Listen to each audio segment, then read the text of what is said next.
All I gotta, yeah, all I gotta do is imitate that one guy of Jericho's. Oh Jesus! All right, I'm clicking to go live.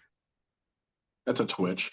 What do you mean you don't have permissions? Why is this kid doing this to me? This to me the other fucking day.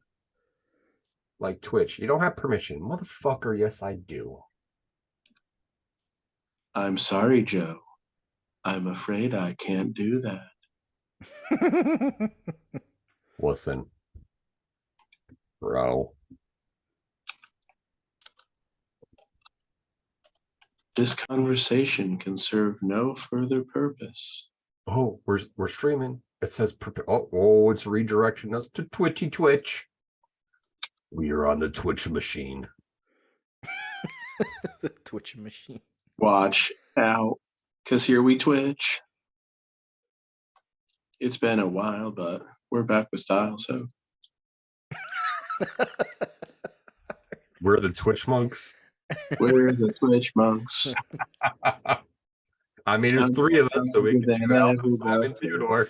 My middle name's Theodore, so I'll rock with that, even though I'm not chubby. Well, you get to be Simon because you got the glasses on. He's Theodore. Okay. We won't say why. And I get to be Alvin because I've got the red shirt on. Yeah, sure. Oh man. All right. Oh boy. Where's Archie? God dang nabbit.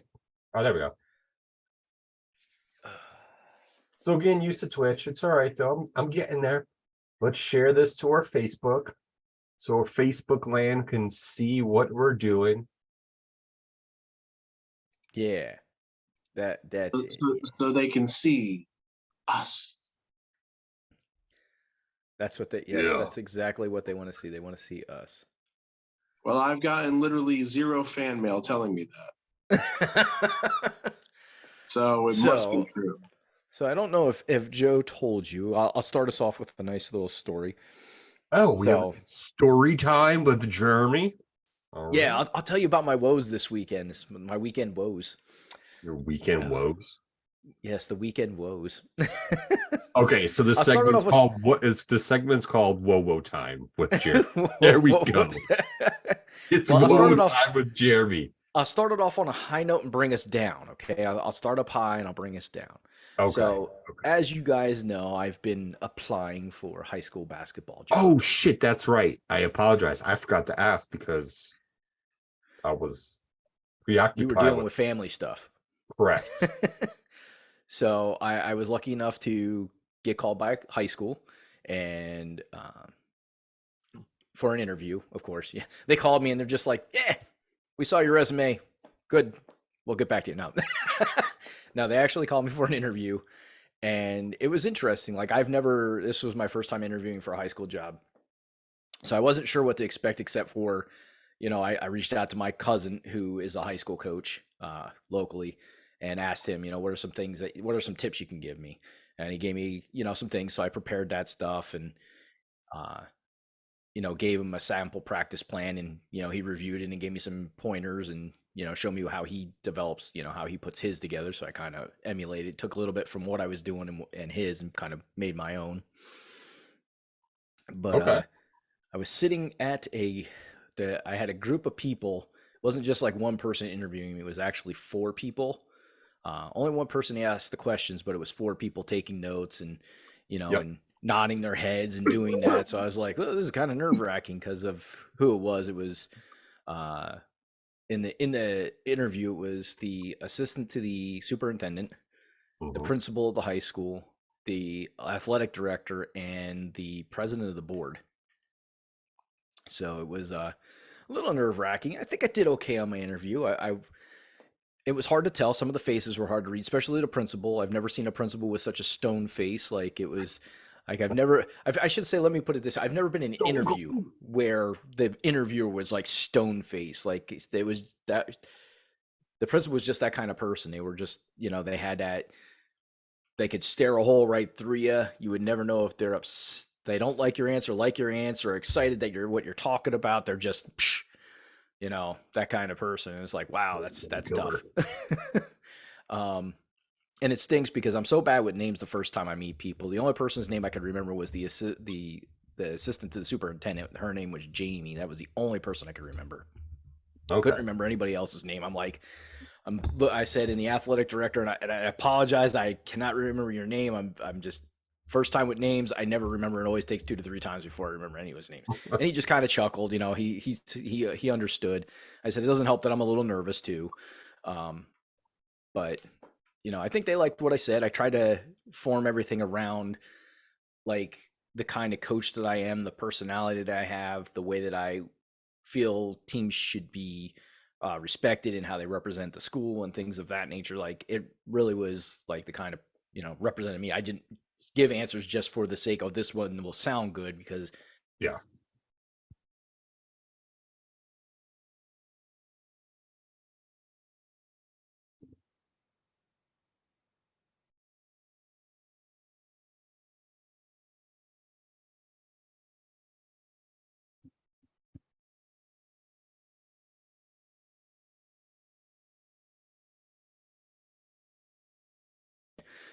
that is too funny. Like we are almost all dressing exactly the same for our interview.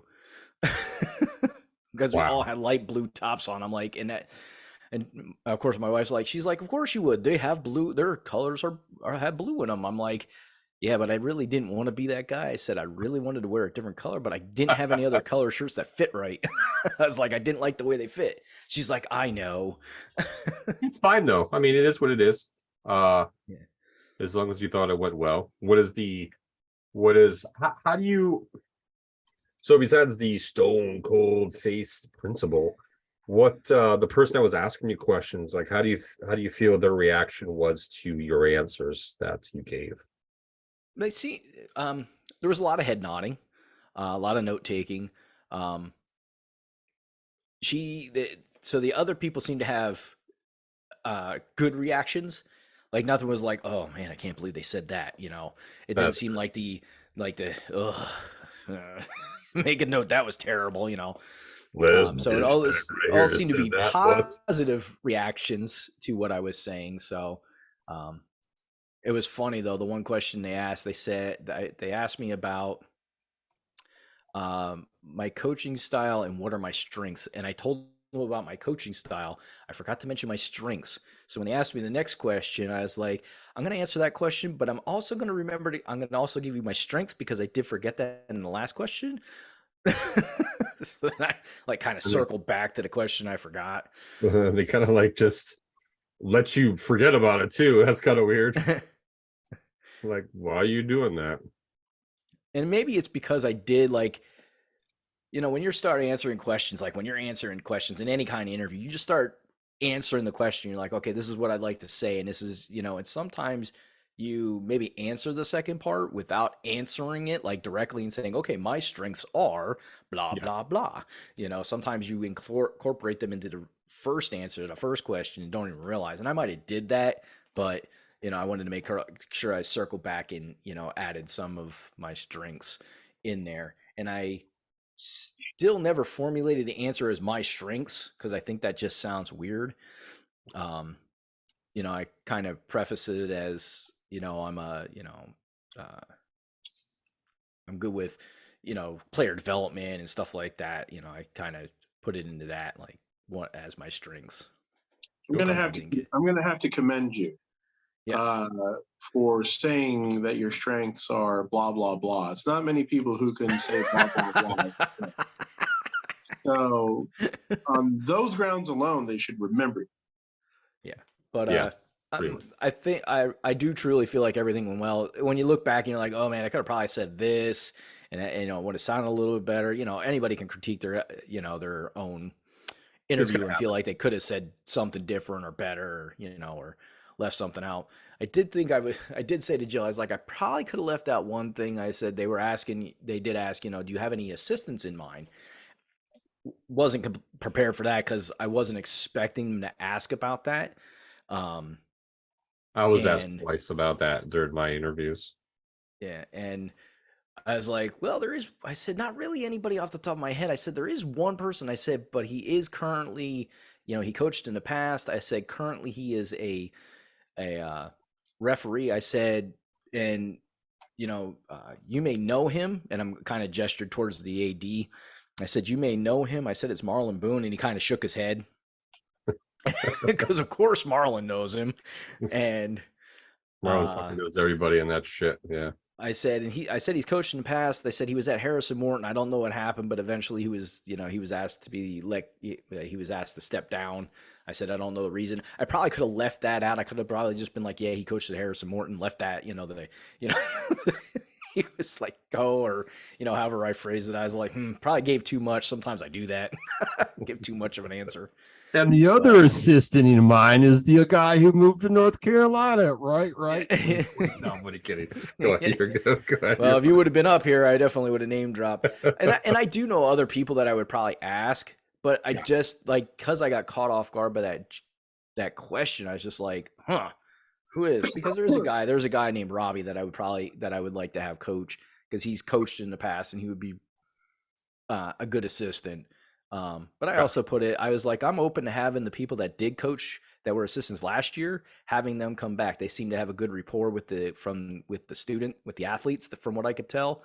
And I said, the biggest thing is with assistants, I said, I just need them to work with me for the common good of the team and not against me. Yeah. I mean, it's valid. That's, you don't want them to be like trying to steal your spot, in regards to that. So no, that's valid. That's good. If you steal my sunshine. So we'll see what happens. They said they want to have an answer before their next board meeting, which is on the 20th. Oh, okay. So I did tell them though. I told them, I said, if you call between the 9th and the 16th, please do not think I'm ignoring your call. I am on a cruise and I will not have cell service. So as soon as I get back in town, I will let you know. I will call you back. Excuses. No. Yeah, I'm not paying for the international package, hoping for a phone call that might not come. Well, I'm glad it went well. That's good. Yes, me too. All right, so we went on the high note. Let's come crashing down and burn. Let's. The Wowos. The Wowos. Yes, the Wowos. All right. As I've been taking over the whole, I'm taking over this goddamn show. Wowo time. So yes. So yesterday started off great. It was like, okay, we had to get an estimate for our back door, because that is it's got a leak. So we had some subfloor rot, which was awesome. So glad I found that. Luckily that was found because a bird flew out of there, and I noticed that I thought there was a bird's nest, but found the rotted wood. So we had some subfloor rot, and they can't just fix the subfloor without replacing the door, because what happened to the metal frame, it's bent downwards, so it'll leak all again. So it'll just rot the subfloor again. They gotta take care of that specifically. Yeah. So they got to take the door out, fix the subfloor, put the new door in, blah, blah, blah, blah. All the wonderful stuff that I didn't want to have to do, but I know I have to.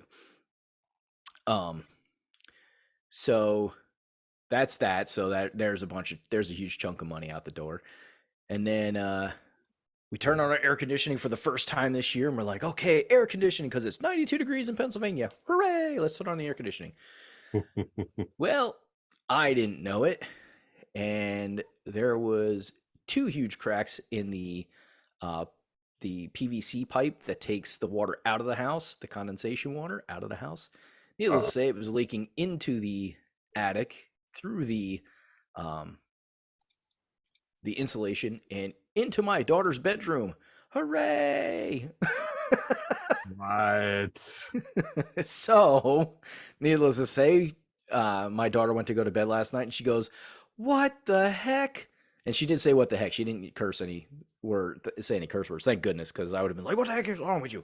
And she goes, "Dad, you got to come up here now." I'm like, "Oh man, what's going on?" So I go up there. I'm like, water. Yeah, you see that's why you're happy she didn't curse, because if she had cursed and then you found out the problem, you would have been like, damn, you were justified in cursing. So needless to say, air conditioning off. she already had like I don't know what happened to our ceiling in her room, but before that even happened, it had bowed like it had pulled away from the cross beams up top, the beams up top. So Okay. I don't know what caused it to do that, but so now it's sagging and has water stains on it, so it looks just fantabulous. You know, those wonderful brown water stains that happen. So, but yeah, so that was fun. Luckily, we got the guy out to fix it, so that was nice. He came out and fixed it today. It took him all of like a half hour once he got there to fix it. He just replaced the pipe. That's good. And then I was up there, and of course, you know, insulation's fun to work with because it makes your arms itchy and stuff because it gets, you know, stuck in your skin and you can't see it. It's like worse than a splinter because it's just annoying. But I got a fan up there. I've been blowing a fan for the last all day today. I was blowing a fan on that attic upstairs. Like I moved the insulation around, found an area that looked wet, blew the fan on it. And I've had that running all day, and I'll turn it on again tomorrow until we leave the house, just so that there's air blowing up there to kill any, well, to dry it out and hopefully not have any wonderful freaking mold, because that's the last thing I need is in the attic is freaking mold. Yeah, that won't be a good thing. Nope. So needless to say, I was calling people to do drywall work and find out what it would cost to replace ceiling in 2 bedrooms. It's like, well, let's go spend some more money because that sounds like the thing to do. And this was right after the weekends. And of course, all this happened right after Jill and I, my wife, decided to, okay, we're going to buy an excursion for our trip, our cruise, and we're going to buy the drink packages. And then, you know, the good Lord said, well, if you're going to spend money, I'm going to give you a reason to spend money too. I was like, oh, There's a little extra to add on to that for you. No, what happened there was the good Lord said, well, you're going to drink? I'm going to give you a reason to drink. So, needless to say, I was very stressed out today because all I could see was dollar signs flying in front of my face and that. And, you know, and it's funny. People are like, oh, man, you know, it's never a matter of do I have, it's a matter of I don't want to have to spend chunks of money like that. Like it's never like, you know, $100 or $200. It's always like thousands of dollars to fix this problem. I know. It's so fucking annoying. Isn't adulting fun? Yep. Yeah, it's a fucking blast. What's a trip? What trip? Jesus Christ, that's not what I wanted to say. I can fall if you want. That's a trip and a fall. We got some more Wobo time with me. You're rubbing off on me, goddammit. What cruise are you guys going on? That's what I wanted to say. We are going on a cruise. The boat we're going on is the Oasis of the Sea, which is cruising out of Bayonne. I just like saying Bayonne. I don't know why. It just sounds fun. Even though, like, when you drive into the port of, what is it? The port of, I forget what the actual port's actually called, because it's not the port of Bayonne. It's something else. It's a shithole. Like where Bayonne is, it's a shithole where the port is. Yeah, that's what I was about to say. I'm like, you ain't gonna be saying anything positive about Bayonne when you're there. Yeah, I picked up my parents one time from their trip out of that area, so I know it's a shithole. Just driving on the roads is terrible up there for some reason. They're always fixing like the one turnaround to get down to the port for ages. But yeah, it's my sister-in-law and my brother-in-law. They call it the Loop. It's you have 3 ports. You have Port of Canaveral down in Florida, then you do Nassau, and then you do Coco Cay. Okay. So, and that's the day at Coco Cay because it's Royal Caribbean's private island. So, you know, because every cruise line's got their own private island because they're, you know, billion-dollar industries, you know, so. Pretty much. Yeah. Disney probably had their private island before they started their cruise line. They're just like, for executives, we're just going to have this private island. They're like, well, we're going to now use this for our cruises. So executives will go buy another one. Yeah. You know, how they roll with that one. So. Yeah, I would like to do a cruise. My spouse will not. Why's that? You afraid of falling in the ocean? No, it's more of when you work in retail and you're around a lot of people all the time, Mm-hmm. taking a vacation on a cruise ship, being around a lot of people all the time. I gotcha. Like I'm already around enough people. I don't need to see and talk to more people. Yeah. Yeah, that's kind of the thing. So, but I am trying to at some point get her to do I want to do an Alaskan cruise. Hmm. That's something I've really always wanted to do. Or Alaskan cruise. So at some point I need to get her on a cruise ship for that. That's I think that would be a little bit different compared to like what you are going to go on. Mm-hmm. And the other thing I want to do is I want to get our passports this year. I got the paperwork. I already started filling it out, but I want to get our passports because I legitimately, seriously, 1,000,000% want to get to Greece before I turn 50. So Before they burn it down. they have islands. It's okay. I'll just go to one of the islands. Yeah, let's go to Greek Isles. Yeah. I'll go to one of the islands that's there. It's fine.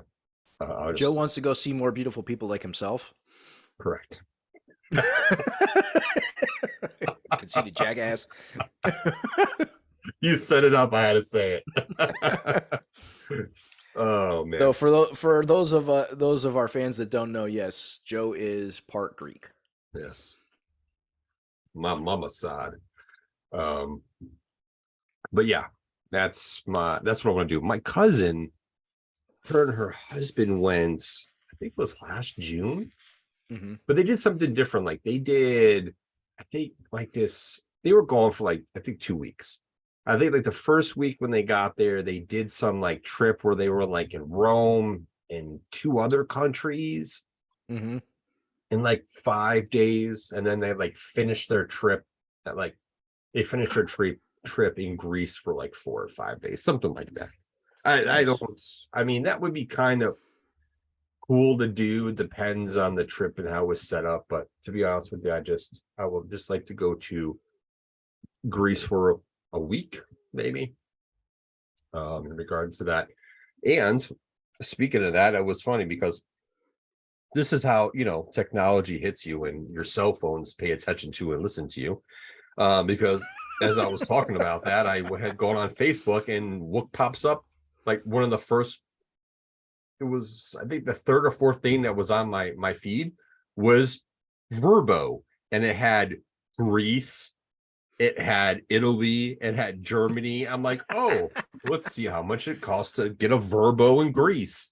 And to be honest with you, they're not even that badly priced. And some of the places are like just as expensive as any beach rental you get on Verbo in the United States. It's what it is in Greece by like the ocean.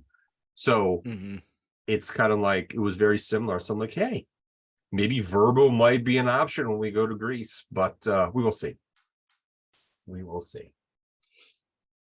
But yeah, that is something I want to do. And the other thing I want to do is I want to go to Iceland to go to the Blue Lagoon. The Blue Lagoon. Yep, I want to chill out and bathe in the Blue Lagoon. Then I know I will live till I'm like 200. Then I'll be set.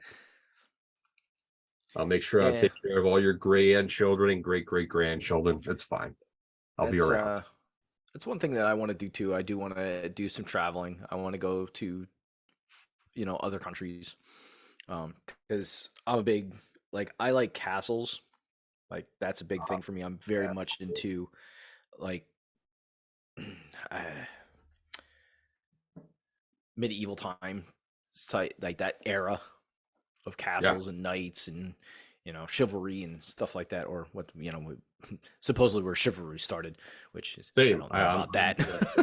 That's awesome. But yeah, so like I would like to go to Ireland and England, Scotland. Trying to think of some other places that would have stuff Wales. like that. Wales. Yeah, no, I I don't know, get it. I don't really have a desire to go to Germany. Like I know there's some of that type stuff in Germany, but I don't really have a desire to go there. You know where I want to go? I would like to go to like Switzerland or maybe Poland or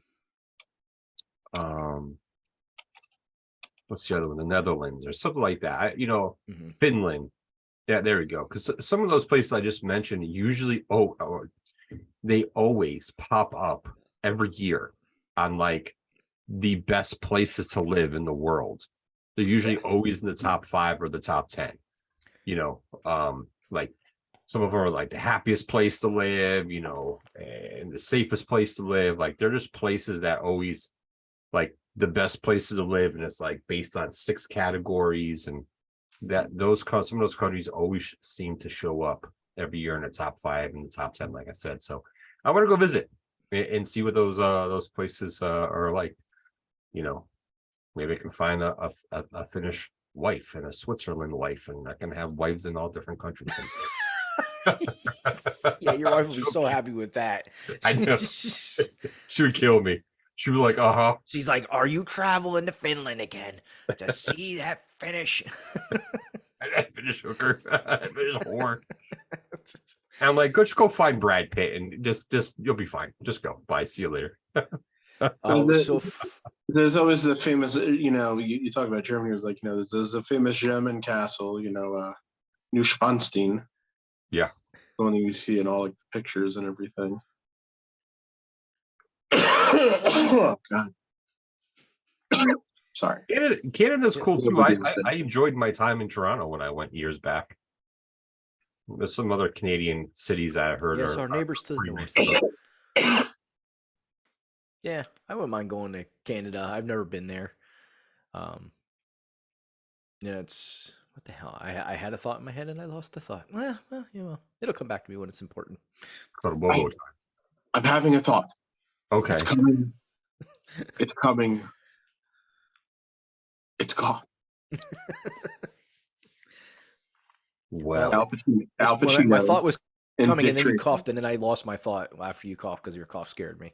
I thought. Yeah. Okay. Well, all I can say to you then is this: if me coughing interrupts your trains of thought, then your trains of thought aren't very strong. Because No. if they can get derailed by a simple cough, I'd hate to think what they could if something serious happens. Yes. Yeah. Well, your cough scared me. It scared me because I thought it was going to be more than a cough. I thought we may have to call the ambulance. 911. 911. My friend. You don't even know. You don't even know where I am. You're in Bethlehem Township. That's not good enough. Look for apartment buildings in Bethlehem Township. That's not going to narrow things down anymore either. Do I have to bring up Google Maps? Maybe. I'll bring up Google Maps and pinpoint it for them. All right. This is where Sir Patrick is at right now. I'm sure I have your address somewhere. It's probably attached to your contact in my phone because that's what I like to do. Why do you have my contacts? Not that contact, you boob. Sir Patrick Star. You're being very weird. Well, it's what happens when you get older. Shit like that tends to happen. You have a level of weirdness in your 20s. For some reason, I have a home phone for you too, but no address. I don't know why I have a home phone for you. Well, I mean, I did have a home phone up until about 2 years ago, but no longer. So do you dial the E and the T for that phone home? You should delete that phone number if it's not my cell phone number. No, it is not your cell phone number.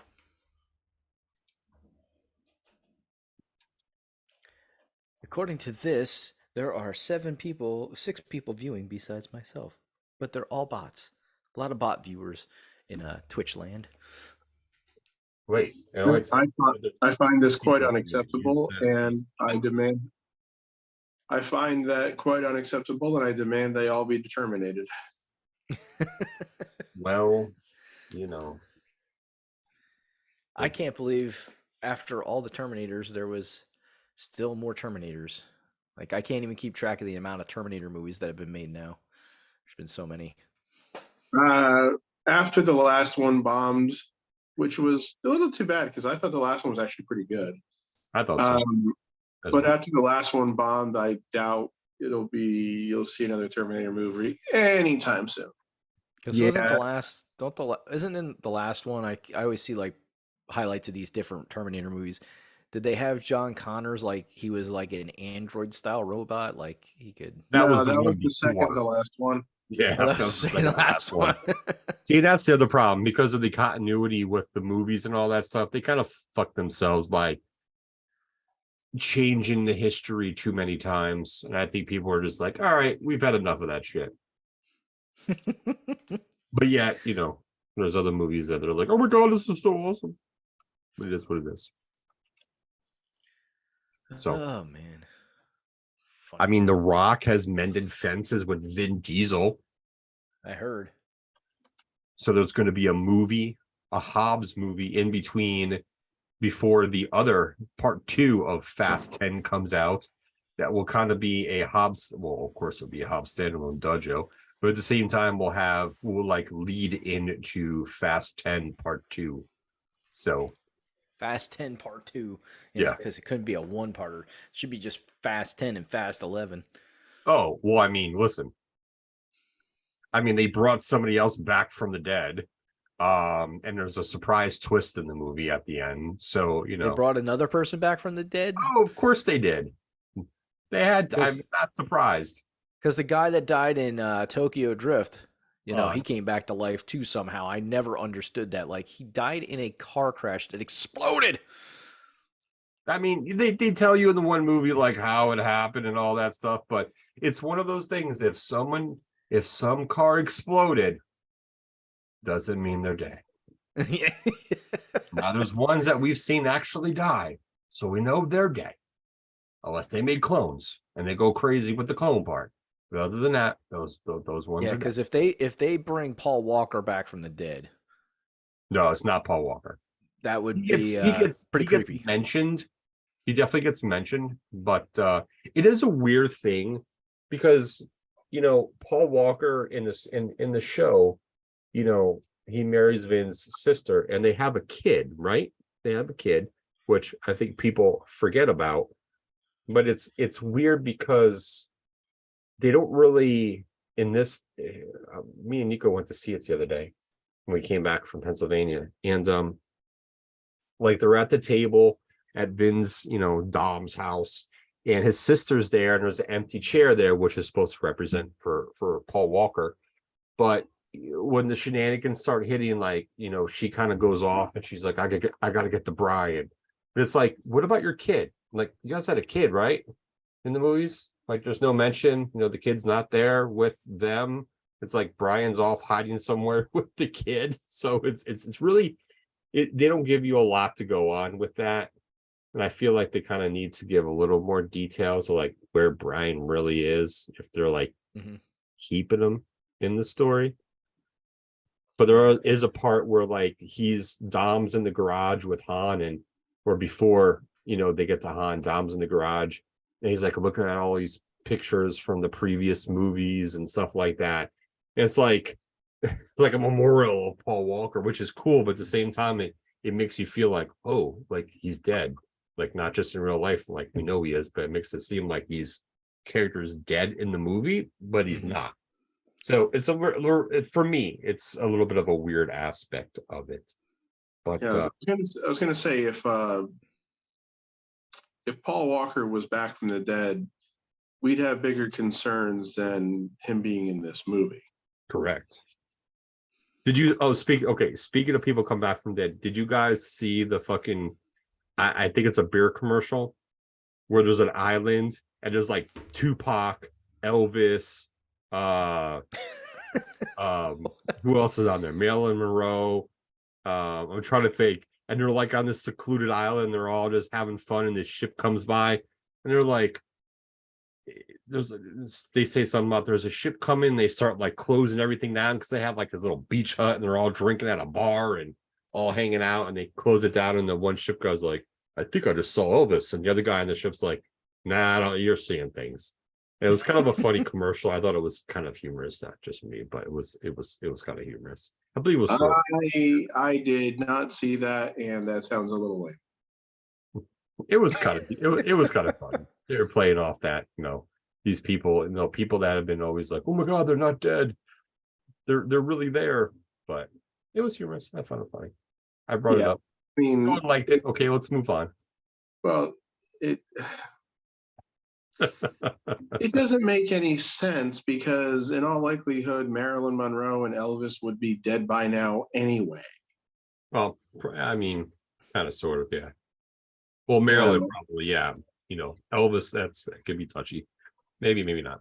But Marilyn Monroe was born in 1926, so she'd be fucking 97 years old this year. And Elvis, White's age, she could make it. And Elvis would be 88. So my uncle's 80s in his late 80s. That works. It's possible. Just say. I know. I know. Say. Just say. Understood. Duly noted. I got you. I mean, let's think about it. Commercials are commercials. I feel like I see so many stupid ass commercials on TV, and these people who create these commercials are getting fucking paid. I don't want to say almost shit ton of money, but they're getting paid. They're getting paid decent money to make some stupid ass fucking commercials that are seen by millions of people every day. Or, as Lone Star once said, we're not just doing this for money. We're doing this for a shit ton of money. There is a movie I said, as Lone Star once said, so it was properly prefaced and everything. So I don't want to hear any grumblings. No, So if you wonder why I'm looking at my phone, there was a movie that Jordana Bush. Wow. Why can I not say her name? Try it a third time. I don't know. Jordana Brewster. There we go. Was in where she like seduces a guy, and I cannot think of the name of the movie. Oh, we went into, we're talking about the XXX movies now. Oh, great. No, Let's go. not those. All right. But I saw, and they end up. It's this one, Home Sweet Hell. That's why I couldn't think. I forgot who the main characters were in it because it's a movie with Katherine Heigl, and Katherine Heigl is non-existent in the world of movies and TV shows anymore. But I was gonna say I've literally never heard of that movie, and then there's got to be a good reason why. Well, Katherine Heigl is in a Netflix series that I've been watching with the spouse lately, which is very interesting. But I don't remember the name of the show because sometimes I don't pay attention to the names of the show. I just start watching them. But yeah, it's Patrick Wilson is the main male character, and Katherine Heigl plays his wife. And from what I saw in the preview, and I was like, maybe I'll watch this movie. He cheats with Jordana Brewster on Katherine Heigl, and like she becomes a little obsessed, and they end up killing her. Like she gives him the ultimatum: you need to kill her, and he does. He like chops her up into little bits and pieces, and that's kind of how the movie goes. That's an ID channel type of exclusive movie there. That got dark. It's a dark comedy. Yeah. I mean, that went from emphasis on the comedy, obviously. That got to comedy to Comedy Central to ID channel pretty quickly. Yes, indeed. All of a sudden, we went from laugh out loud comedy to OMG comedy. Yes, we did. So, So Oh. did you go? So since I was away the last time, and I know last week we took a week off, and that's when a Last lot of time the good. you haven't with us for like. Okay, so I missed the last You've gotta been two. holding the fucking ship. Yes, so I missed the last two. I don't even remember why I missed one of them. But anyway, You were last week we didn't do a podcast because we took the end of the month off. Right? I didn't miss anything last week. We didn't do No. anything. Okay. You didn't miss anything. It was a Right. holiday. And you were in Pennsylvania anyways, right? Yeah, Yes. dealing with Okay. family stuff. Correct. So since I'd have skipped last week because I felt like shit. So let's talk about the playoffs, the NBA playoffs, because that's been interesting. Playoffs. I was so excited to watch. I got to watch a little bit of the playoffs because because of not having internet and stuff like that. Well, not having internet, I have internet since I don't have cable television. I don't have all those stations, but so I got to see some of it.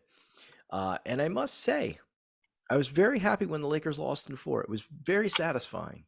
Very satisfying. It was fucking glorious. And then of course Nick Wright, who is probably one of our favorite personalities on sports, puts out this wonderful tweet or whatever it was that was shared with us by our. Did you share that with us, or was that our good friend AJ that shared that with us? Somebody shared. I believe that was that wasn't me. That was AJ. But it said, "Tell me something that Michael has done that LeBron hasn't, and don't quote the 6 rings."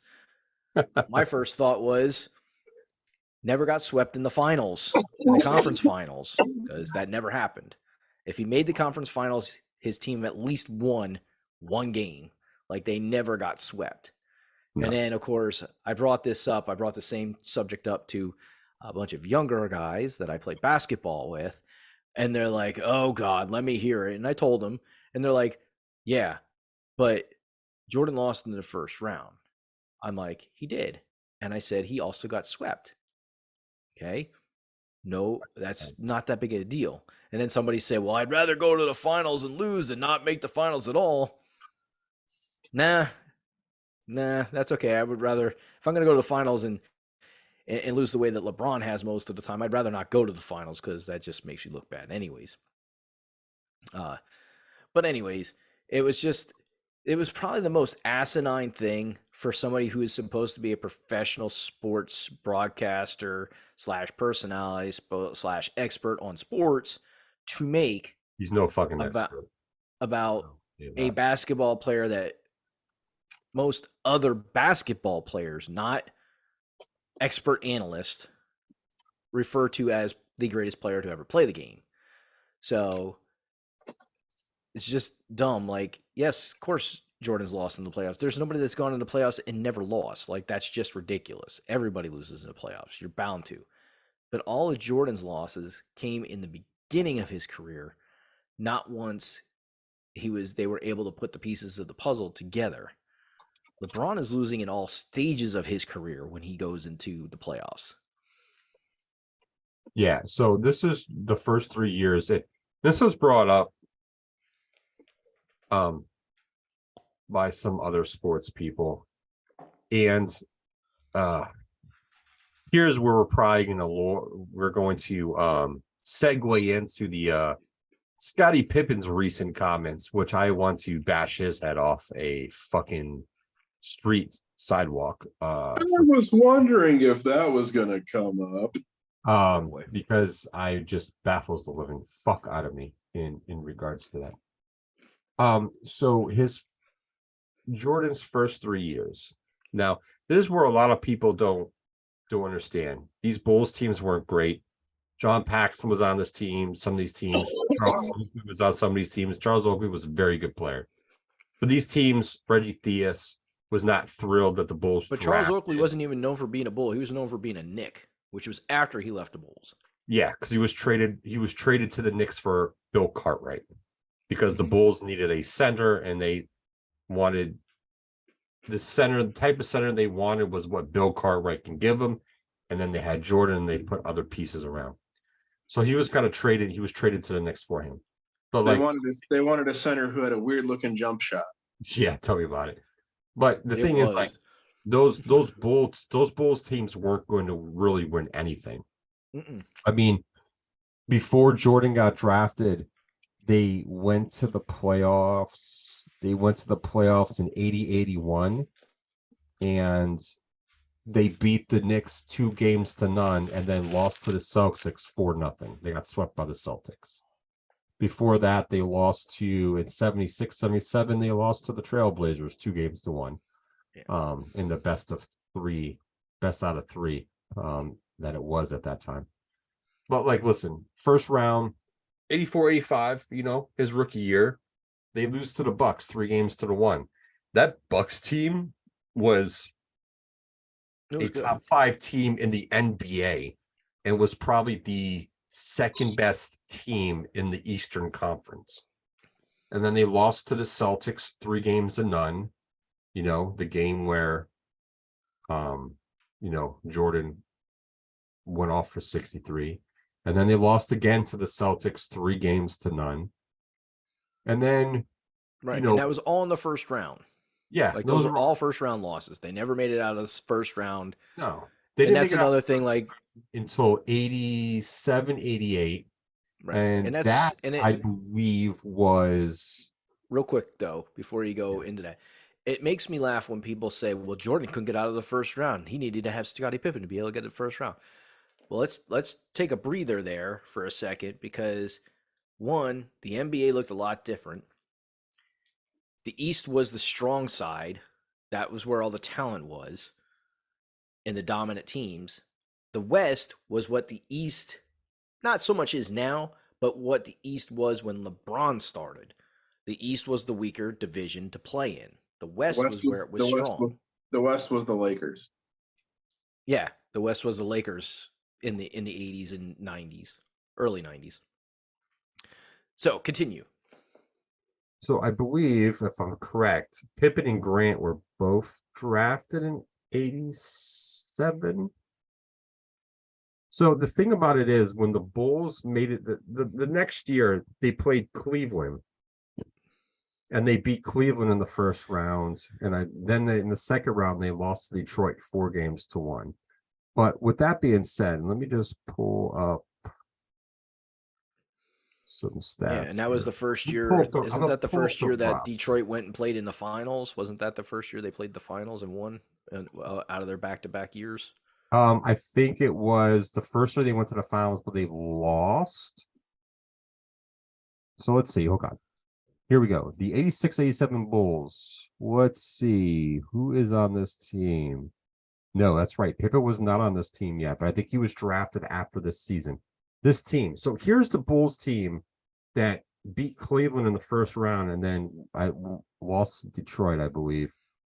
Gene Banks, Mike Brown, Dave Corzine, Michael Jordan, Pete Myers, Charles Oakley, John Paxson, Ben Paquette, Brad Sellers, Sedale Threat, Elston Turner, and Granville Waters. That was the 86-87 season. So that season, they were the 8th seed and they played the number 1 seed Boston, and they got swept in 3 games. Jordan averaged 35.7 points again. He averaged 35 points a game, 7 rebounds, 6 assists, and 2 steals, and two and a half blocks. Charles Oakley was the second leading scorer with 20 points and 15 rebounds. And then Gene Banks was the third leading scorer with 10 points. Let me go to 87-88, I believe, was the first season that's... Yes. So, yes, this year, the 87-88 Bulls, where we had a rookie Scottie Pippen and a rookie Horace Grant, pretty much with the same exact team with a couple different pieces here and there. Nothing spectacular. Brad Sellers again. The Bulls beat Cleveland in 5. And then in the second round, they lost to Detroit 4-1. The Bulls, I think, were the third seed that year. They did have an above 500 record, but still, that was the conference finals was Boston versus Detroit, and Detroit beat them, and they faced the Lakers, but the Lakers beat Detroit that year, and then the following 2 years were the titles for Detroit. So I mean, yeah, they helped, but you had rookies on the team. You had a rookie Horace Grant and a rookie Scottie Pippen. They didn't do much in order to get the Bulls going. It was for, think about it. So the first year they played Detroit, Horace and Pippen were rookies. The second year, they're second-year players and third-year players. Not a lot of second and third-year players at that time were really striving on a lot of teams unless you were a high draft pick. So, it's a little bit different of a time frame. Pippen was the fifth overall draft pick and then traded, and Horace Grant was the 10th pick. So they're top 10 picks, which is good. But, still young players in a very defensively driven league and whatnot. There's a lot of other pieces. Charles Oakley was still on that team. I think after this season's when they made the trade for Bill Cartwright. So, there's a lot of different things. Oh, no, was it? No. Oh, wait. Yeah, Bill Cartwright. Yep, there's Bill Cartwright. So, and here's And still a whole bunch of other players that are just really irrelevant to the team. Yeah. So just to kind of give you an idea, so when LeBron went to the championship, because everybody makes a big deal out of the year that he won it with Cleveland, like Cleveland didn't have a good team, which is kind of ridiculous just to even think that. So it was LeBron, Kyrie, J.R. Smith, Kevin Love, Tristan Thompson, Richard Jefferson, Eamon Shumpert, Channing Frey, Matthew Dellavedova, I think that's how that's pronounced. Timothy Mozgov, Mo Williams, James Jones, Dante Jones, and Jordan McRae. A lot of those guys didn't play. But the two biggest people that you have on that team are Kyrie and Jordan. And James. Jesus mighty. Kyrie and James. They averaged almost the same exact amount of points in the playoffs. LeBron 26.3, Kyrie 25.2. They were essentially the same exact amount of points. Yeah. And then from there, it completely fell off because J.R. Smith was 11, and then Kevin Love was almost 15, 14.7.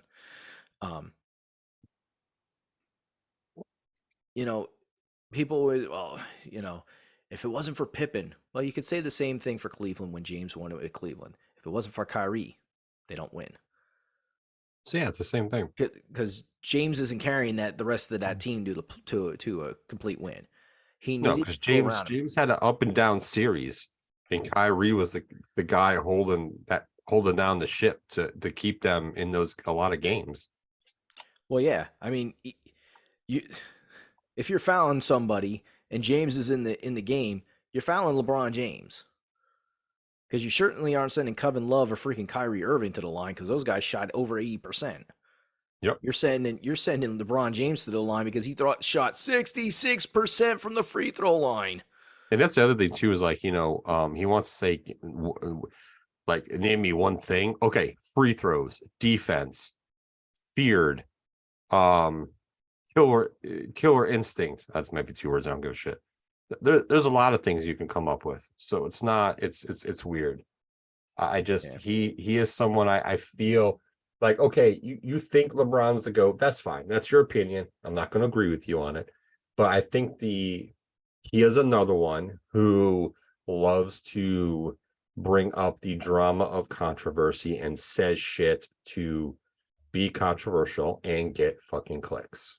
Yes. And have these fucking clips that he does on his show reposted over and over again on all social media platforms. And then that's when you get the fans all fucking up in arms, and he pretty much got what he wanted out of that clip. So Yeah, it's just it's so goofy to me. Like I understand that no matter what you do, you're going to have comparisons between Jordan and LeBron because they both in their eras were so dominant. The same thing with Bill Russell. When Bill Russell was playing, he was dominant in his era. Yeah. You know, there's usually not one player that dominates an era, but we've seen it. So yes, I understand the comparisons, but stop comparing them. Nobody ever compared Bill Russell to Michael Jordan. I never heard that comparison because they played No. in two different eras. It was two different types of games that were being played. You know, you just can't compare them. And I know everybody wants to compare LeBron and Michael because, oh, well, they're, you know, not only are they dominant, they're so much alike in the way that they play. No, they're really not. They never were. No. They don't even play the same freaking position. So you can't, like, yes, they were almost the same exact height, 6'6", 6'8". They're different way different in body size because LeBron's built like a brick shit house, except for when he first came in the league. When he first came in the league, he was more, I would say, more of a Jordan style size player. But then he beefed up. He put on the pounds and the muscle that he needed to because the position that he plays, like he's the small forward. He's the 3. Like, even though the game has changed and that's, you know, they don't assign him by small forward, power forward, center, and stuff like that. They give him numbers now because of the way the game's played. He still had to be able to play more physical of a game because of his position than Jordan had to play because Jordan was playing the 2. He was playing the shooting guard. Way different type of position. Like, Yeah, it's I mean, not you know, even the same. LeBron's always been like, to me, I always compare LeBron to a new age Magic Johnson anyway. I for fun, what I did one time is I pulled LeBron's stats Hmm. in a like 5-year time span, and then I pulled Magic stats. And if you actually look at them, there's a lot of different categories they're very similar at, but you can always tell which one is which for me, and that's because of not the 3-point shooting, but it's because of free throws. I like screenshotted that and sent it to some people that are like basketball people, and neither one of they really couldn't figure out whose was whose. And I'm like, it's kind of obvious. Look at the stats, look at the percentages, and then one of them finally got it. It goes, okay, this one's Magic's because his free throw shootings and is here, and LeBron's is down here. Yeah, So and that's the scary. I shouldn't say the scary thing. I think the most interesting thing about LeBron's game is that he is not a very good free throw shooter, and he never has been. Like, he's never shot higher than the mid 70s, I think. Like, he's never made it to 80% as a free throw shooter. I'd have to pull that up. I think maybe 1 or 2 years he might have, but I mean, I don't know. And it's other thing too is like I get, you know, LeBron fans are like, oh, you know, he you know, Jordan's first 3 years in the playoffs, he won 1 game. Yeah, he's playing against Hall of Famers in his first 3 years. Like, those Celtics teams were stacked. That Milwaukee team was pretty much stacked as well.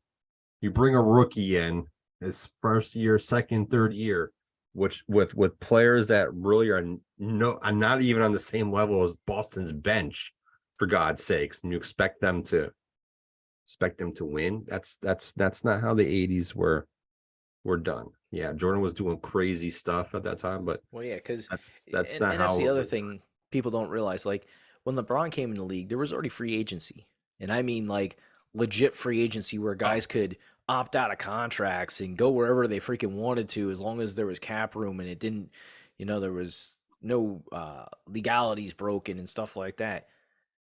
In the NBA at the time when Jordan came in, the only way you got out of a contract is if the team was trading you because your contract was up and they didn't want you anymore. There was pretty much no such thing as a trade clause or, you know, oh, well, you have a year left and we don't want to, you know, we want to opt out of your last year of your contract. There was none of that. No. You played your contract. You've got a 5-year deal. You played 5 years for that team. That's all there was. You know, it was contract structuring was so different, and the rules around trades were so different. I mean, besides those 2 first rounders to Boston, they got swept, and Jordan was never ever swept in any other round ever again. Yeah. So, So. I mean, there's a lot to it. There's all different topics and nuances you can go with it.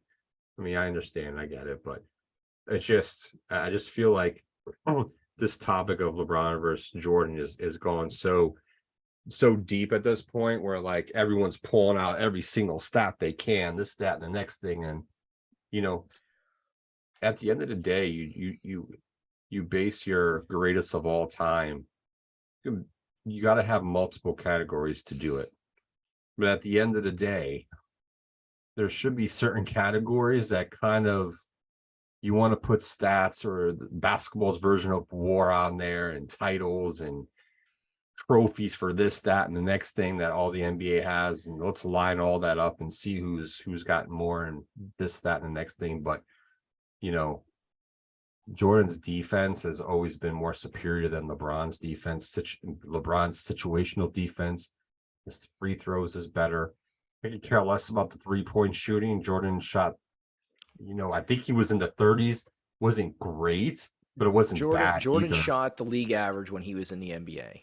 So, you know, at the same point, you know, when he needed a 3, he usually came up and made a 3-pointer.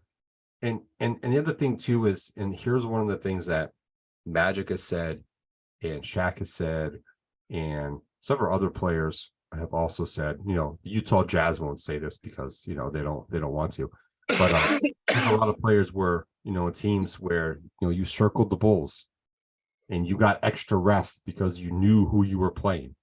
You weren't circling certain games on your schedule and getting extra rest for any other team in the NBA except for that one, because of who that team was and the players they had on it, and the main guy that was on it.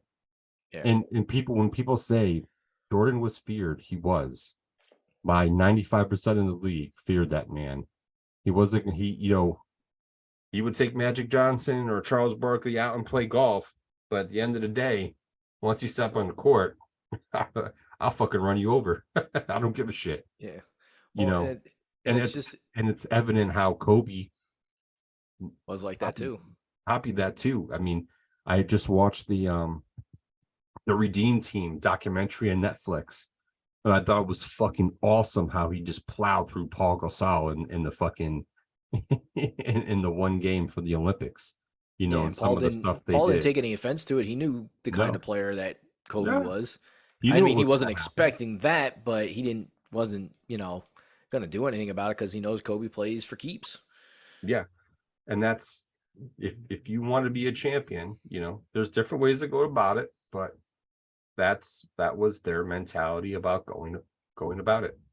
Yeah. So, But you know, so it's just interesting. I don't know what show Shaq was on, but there was a young NBA player giving his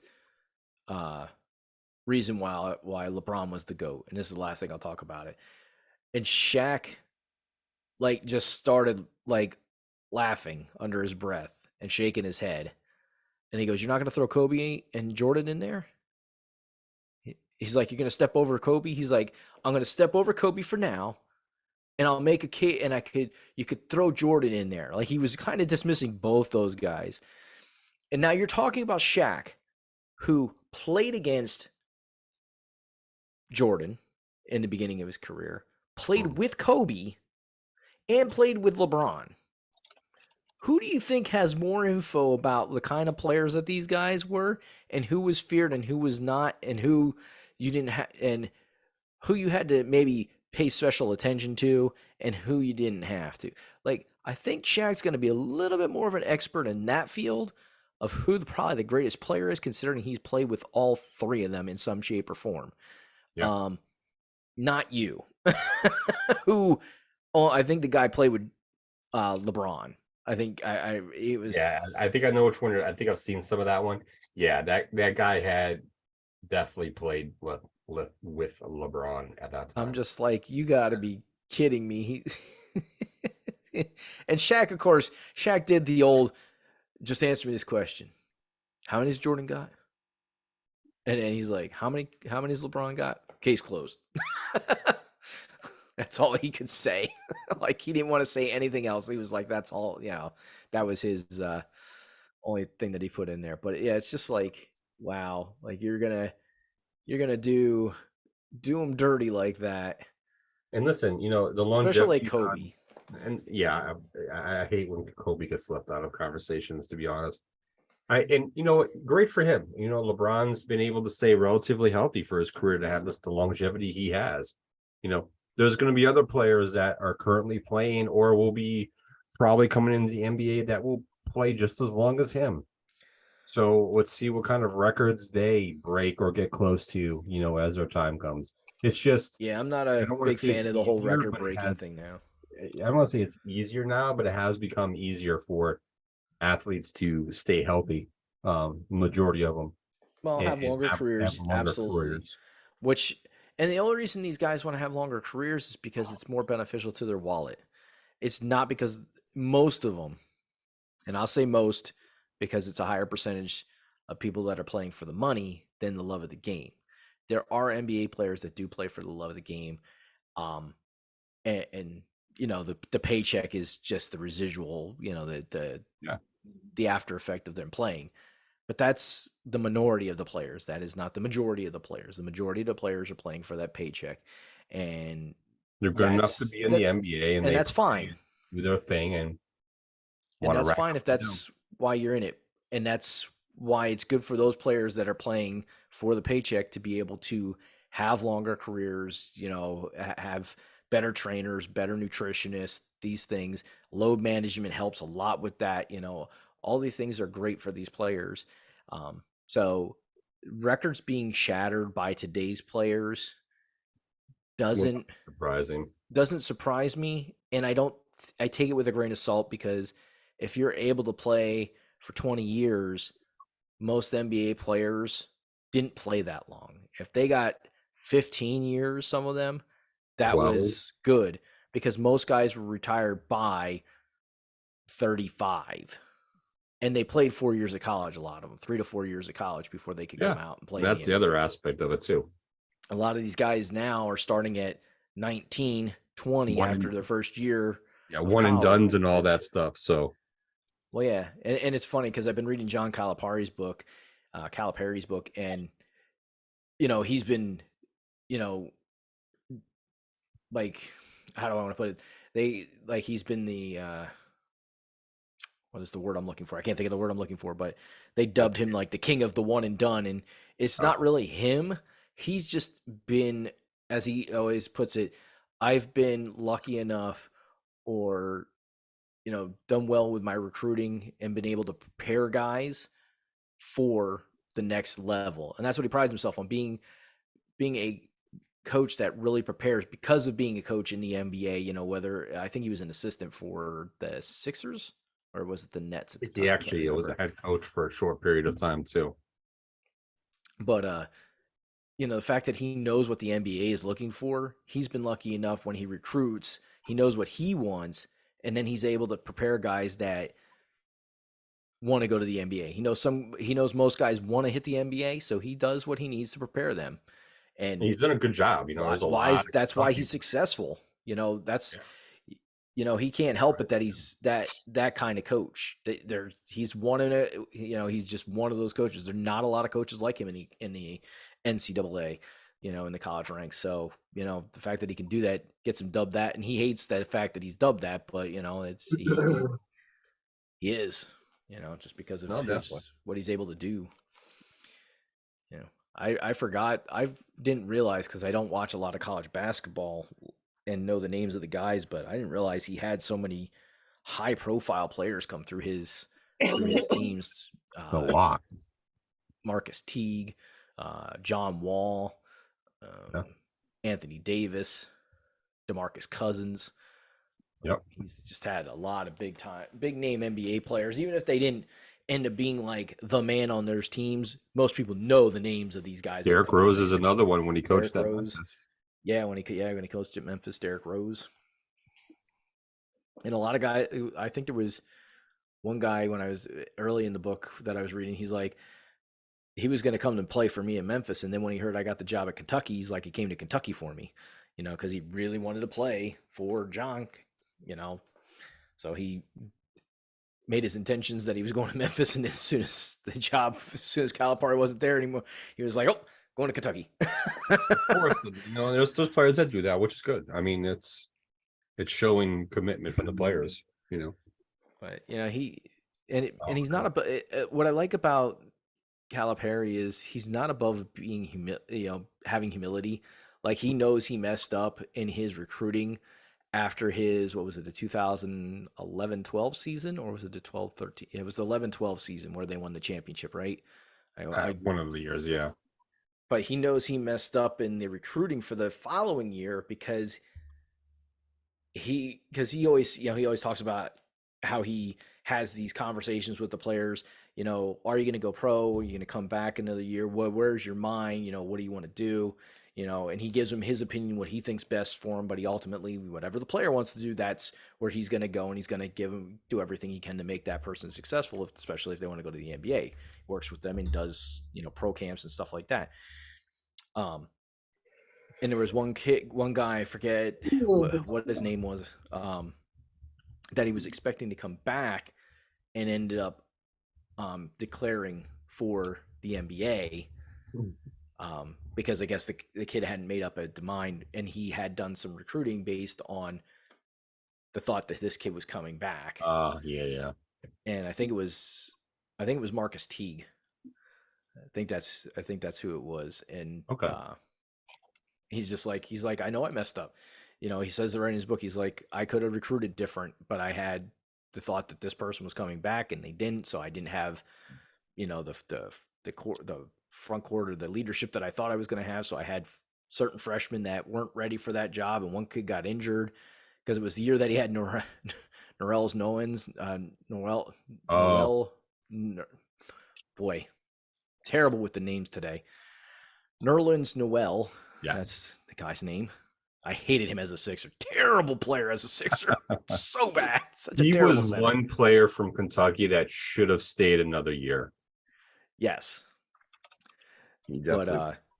But he got injured his freshman year. He was injured the entire year. So, he didn't have him. He didn't have one of the kids that he thought was coming back. So he had a whole bunch of kids that had to step up and weren't expected to. And I didn't realize that I knew Kentucky's basketball was a big thing, but I didn't realize the pressure him as a coach is under and the pressure that those kids are under, because Kentucky basketball is fucking life down there. That is life. It is crazy. He said there is no other college that he knows of that is even close to the way that Kentucky basketball is kind of worshipped down there. Dude, those fans have made it that way. And the God, I can't think of the name of them. The people who give colleges money, everybody that that is their life. It's kind of like high school football is life for the state of Texas or something like that, where they love high school football. Friday Night Lights, all that good jazz. Yeah, Kentucky's that way when it comes to basketball. It really is. Yeah, it's crazy, but it's just one of those things. Darth so I think we bored the shit out of Pat. So Darth Pat, you've been awfully quiet over there. Pat from time to time because he likes to shed his light of opinion and talk away. And when we get him in this type of mode where we make him fall asleep and close his eyes, it's an accomplishment. I will say that. Normally that only happens when AJ's on here because, well, we'll just leave it at that. So should we talk about wrestling? Or no, we should talk about baseball. Baseball. What's going on with baseball? Oh, the Yankees are stinking too. Yes, okay, good. Yankees are doing better than your team. Well, that's not much to be said, so because the Phillies are pretty shitty. Then don't call down the thunder. I'll call down the thunder when I already know my team stinks. It's all right because I can take the beating. You can bring the thunder and the rain, and then the lightning. And I He's catch got it. his shelter all fucking hammered down, locked down. Whatever rain you try to throw down on him, he's ready for it. I'll hold my iron rod as you shoot me with lightning.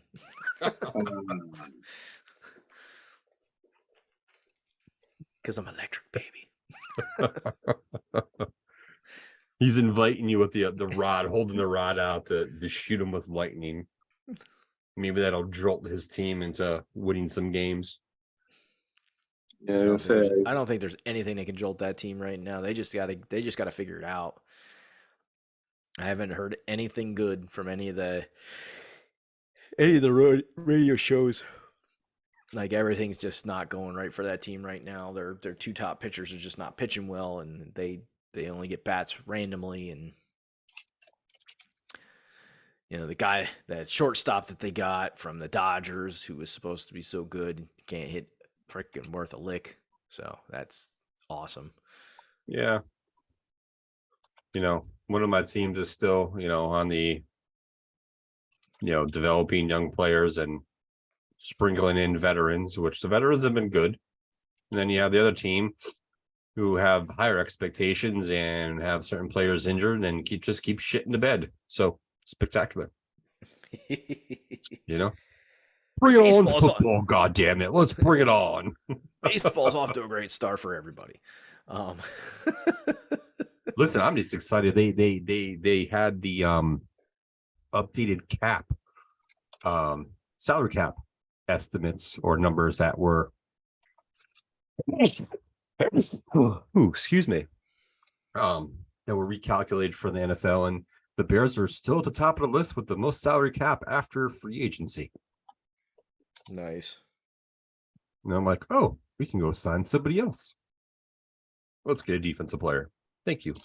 Sign DeAndre Hopkins. I think I was asked that question by multiple people, and at first I was like, oh, maybe so. And then I'm like, hard pass. I don't Doesn't blame seem you. like the right player for that team anyway. So No, I think the DJ Moore thing was the right wide receiver to get for them right now. DeAndre's going to want to go to a contender anyway. well, yeah, that's pretty much what I meant. I'm a contender. I had a random tickle in my nose that wouldn't go away. Now I got a sneezing fit going on here. Apologize. Yeah, stop. Achoo. I can't stop. I won't stop. Can't stop, won't stop. It's making my eyes water. Coach, take me out. I can't see. Oh my God, it was so funny. So last weekend, Memorial Day weekend, I had to laugh. We went up to my sister-in-law's. Yes, we're back to story time. And my nephews, because, like any young boy that's, in their teenage years or almost teenage years, because they're 13 and 12, you got to put the rim down so you can dunk. So we're playing on an 8-foot rim because they can dunk at 8 feet. And it was just the funniest thing ever. Like trying to shoot on an 8-foot rim because you got to line drive the ball. There's no arcing, putting arch on the ball or arc on the ball because he overshoot the backboard. So it was like line drive style shots. But it was just funny because it was me and my brother-in-law. Block party happy for me. Yeah. we were playing against them, and actually we were on opposite teams, so we each took one of the boys, and it was just funny, really funny to play because I ain't standing in the way of any adult coming down trying to dunk on an 8-foot rim. I'm just like, yeah, I'll just let you dunk. No sense of trying to stop that. I feel like getting my hand caught between you and the rim. That's not gonna feel good. Don't fake the funk on a nasty dunk. Nope. Don't do it.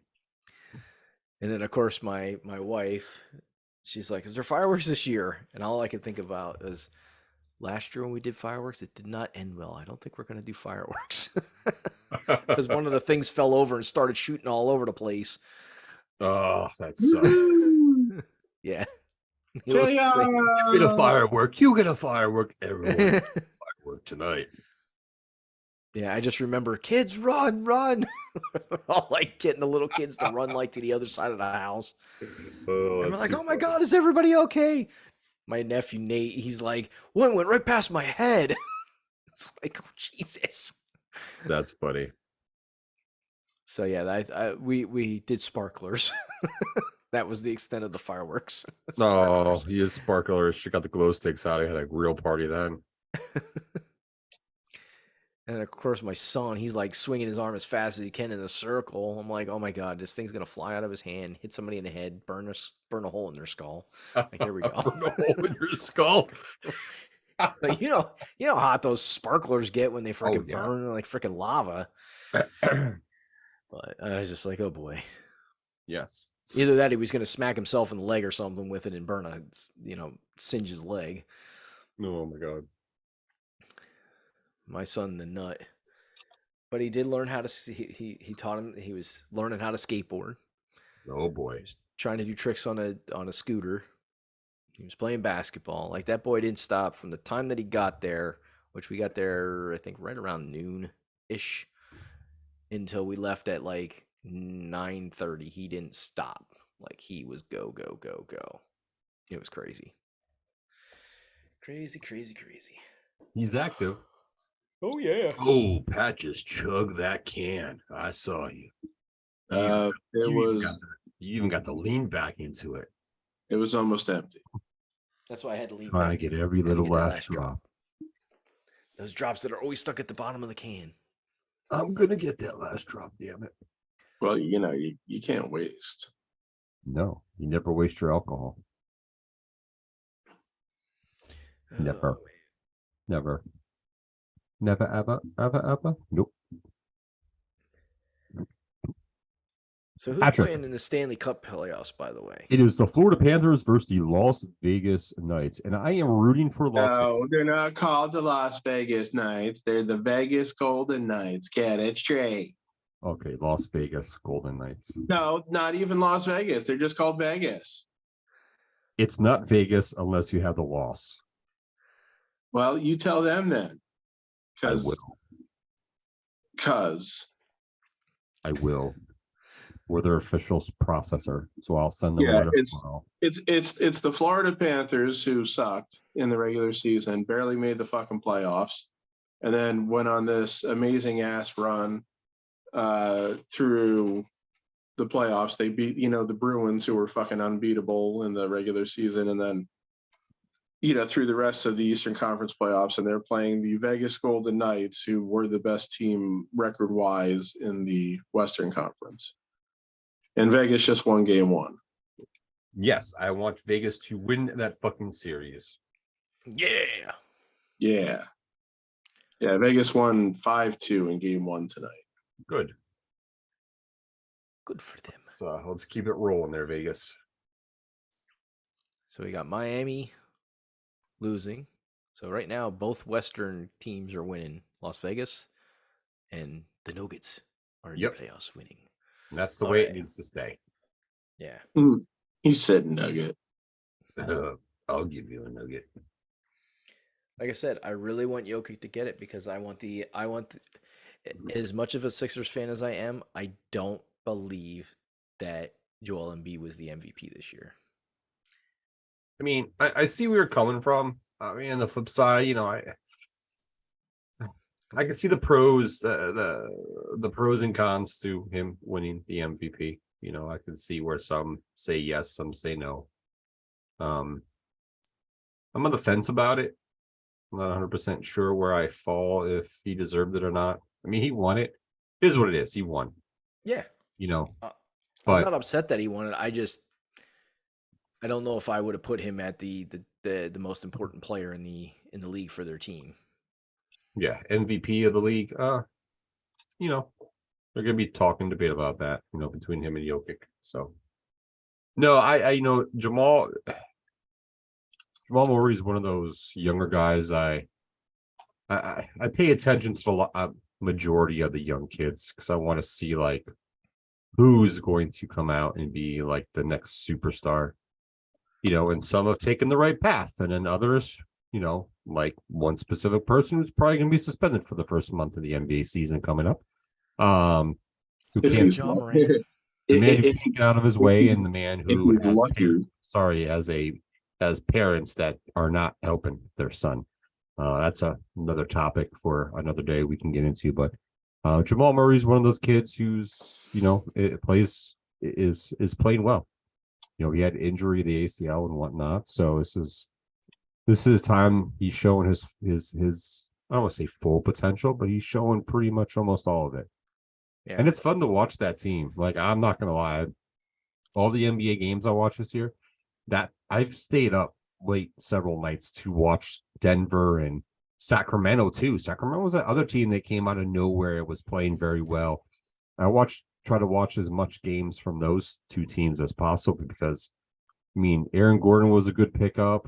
And the other guy, I'm having a brain fart of his name that's in the starting lineup, but that Denver team is, they got some studs, some big guys, tall guys on that team. It's not going to be easy for Miami with their small guys and their small lineups. Yeah. That'll be interesting. Should be a good playoff series. Do we want to talk any wrestling?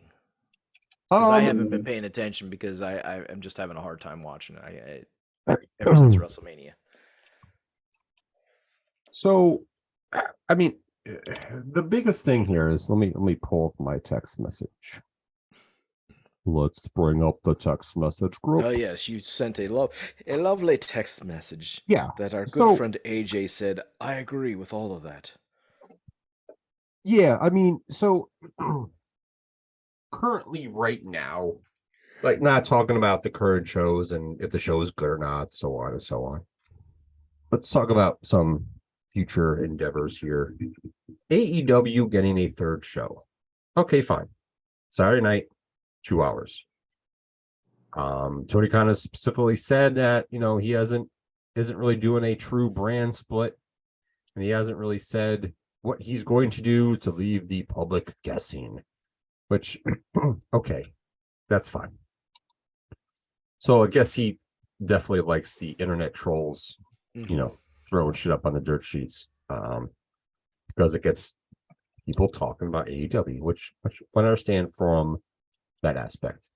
So my biggest thing is that I'm not an Excalibur hater, but on the flip side of that, I am not a big Excalibur fan. I feel like he rushes too much shit, and that might be because of them not setting him up properly for commercial breaks, so on and so on. But for someone like him, I do not want to see Excalibur on Wednesday night, Friday night, and Saturday night. If you need to take your announcers and split them up and have them do different shows. And if you want to keep, because technically speaking, their four main people are Excalibur, Taz, Tony Schiavone, and Jim Ross. Yes. That's really it. So you need to figure out who is going to be on Wednesday night, who's going to be on Saturday night, because that's really going to be your two big shows. And Friday is not, I don't want to say it's an afterthought, but Friday is kind of like a minor league show per se at that point. So why don't you bring up, use Mark Henry or the Big Show or somebody else that's not being used on the roster that's good, that's able to, that talks well. Big Show would be a hard listen though. Even if he talks well, he'd be a hard person to listen to commentating or giving play-by-play on a match. You need to find somebody that can do that. And then the other thing too, as I brought this up before you got on, is that maybe they should bring one or two or one of the ROH guys who does announcing for the ROH shows. Bring him up because ROH has some good commentators. bring one of them up and put them on Saturday night with like Tony Schiavone. Like have Taz and Excalibur on Wednesday, and then bring up one of the ROH guys and put them with Tony Schiavone. And then you want Jim Ross on one of the programs, bring Jim Ross on to be the third person when it comes time for the main event, of the show. If you want to do that, it may come some type of thing about that, like on Saturday night, to try to maybe hype it up. And Jim Ross will be joining the announced team for our main event Saturday night on Collision. Do something like that. Because it feels like when I watch, it's one of the times I've watched Rampage from start to beginning was last night because I watched SmackDown as well.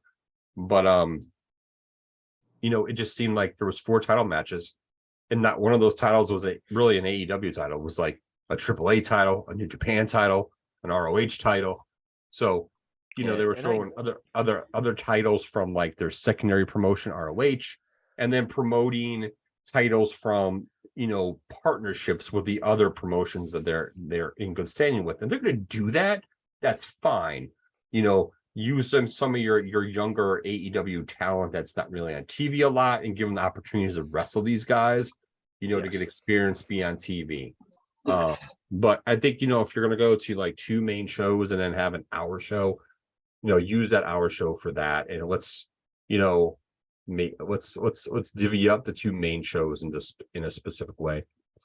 So I mean, that's my biggest thing with AEW moving forward when the new show comes on. And I think the biggest thing was, I do like the new belt, the color scheme of it. It's not really changed a lot, but I like the style of it. But it's one of those things where I feel that either make Paul Heyman and Roman get rid of the other 2 belts, take them home, hang up on them on your wall, and just carry around the 1 belt. But I had this feeling, because it's the tribal chief and the whole the whole storyline with him and with Paul Heyman, that Heyman, he's going to wear the new black and gold belt, and Heyman's going to still carry the other 2 belts to just kind of like, play that heel role and show those 2 belts off, that like, this is what Roman Reigns, the tribal chief, has done in the last 1,007 days now, or whatever the case may be. So I feel like they're gonna use those belts in this, in this heel storyline that they're continuing to do. But we'll see. I don't care if they really do, but this can be weird because it's like there's 4 heavyweight titles. you got the new one that Seth Rollins has, the new one that's kind of like a combine of the other 2, plus he still got the other 2. I'm not sure like how the WWE websites are recognizing those belts right now. But with that being said, we'll see. And I just hope that don't treat the belt that Seth Rollins has right now as like a downgraded, championship belt. Just make it relevant. That's what they really need to start doing with the belts. Some of them make a little bit more relevant than what they are. Yeah, it sounds like it's going to be interesting, just because WWE, from my point of view, has just gone absolutely nuts with the amount of belts that they have circulating within their show right now. I always thought it was goofy that Roman Reigns had 2 belts being carried down the ring for him. It could be 3. You've got the Intercontinental. They're still using the Intercontinental belt, I think. Yeah, that somebody has that. You have the US title. You have the new championship belt that Seth Rollins has. I haven't seen the hardcore title. I think they retired that for a while. None of those titles exist. The trying to think. Charity belt, the 24/7 title has been retired. I think that if you want to add a belt, and I'm not saying WWE's women's division is rocking and rolling right now, but with that being said, with some of the NXT call-ups, I mean, that is, the women's really needs another belt. They need their version of an Intercontinental or US title belt. because they need to start, for me, they need to start making the tag team division a little bit more defined and not just throwing random singles wrestlers into tag teams. And then, Well, excuse me. you know that's And not gonna then, happen. yeah, I know. And then, because that's like WWE's thing, no matter what.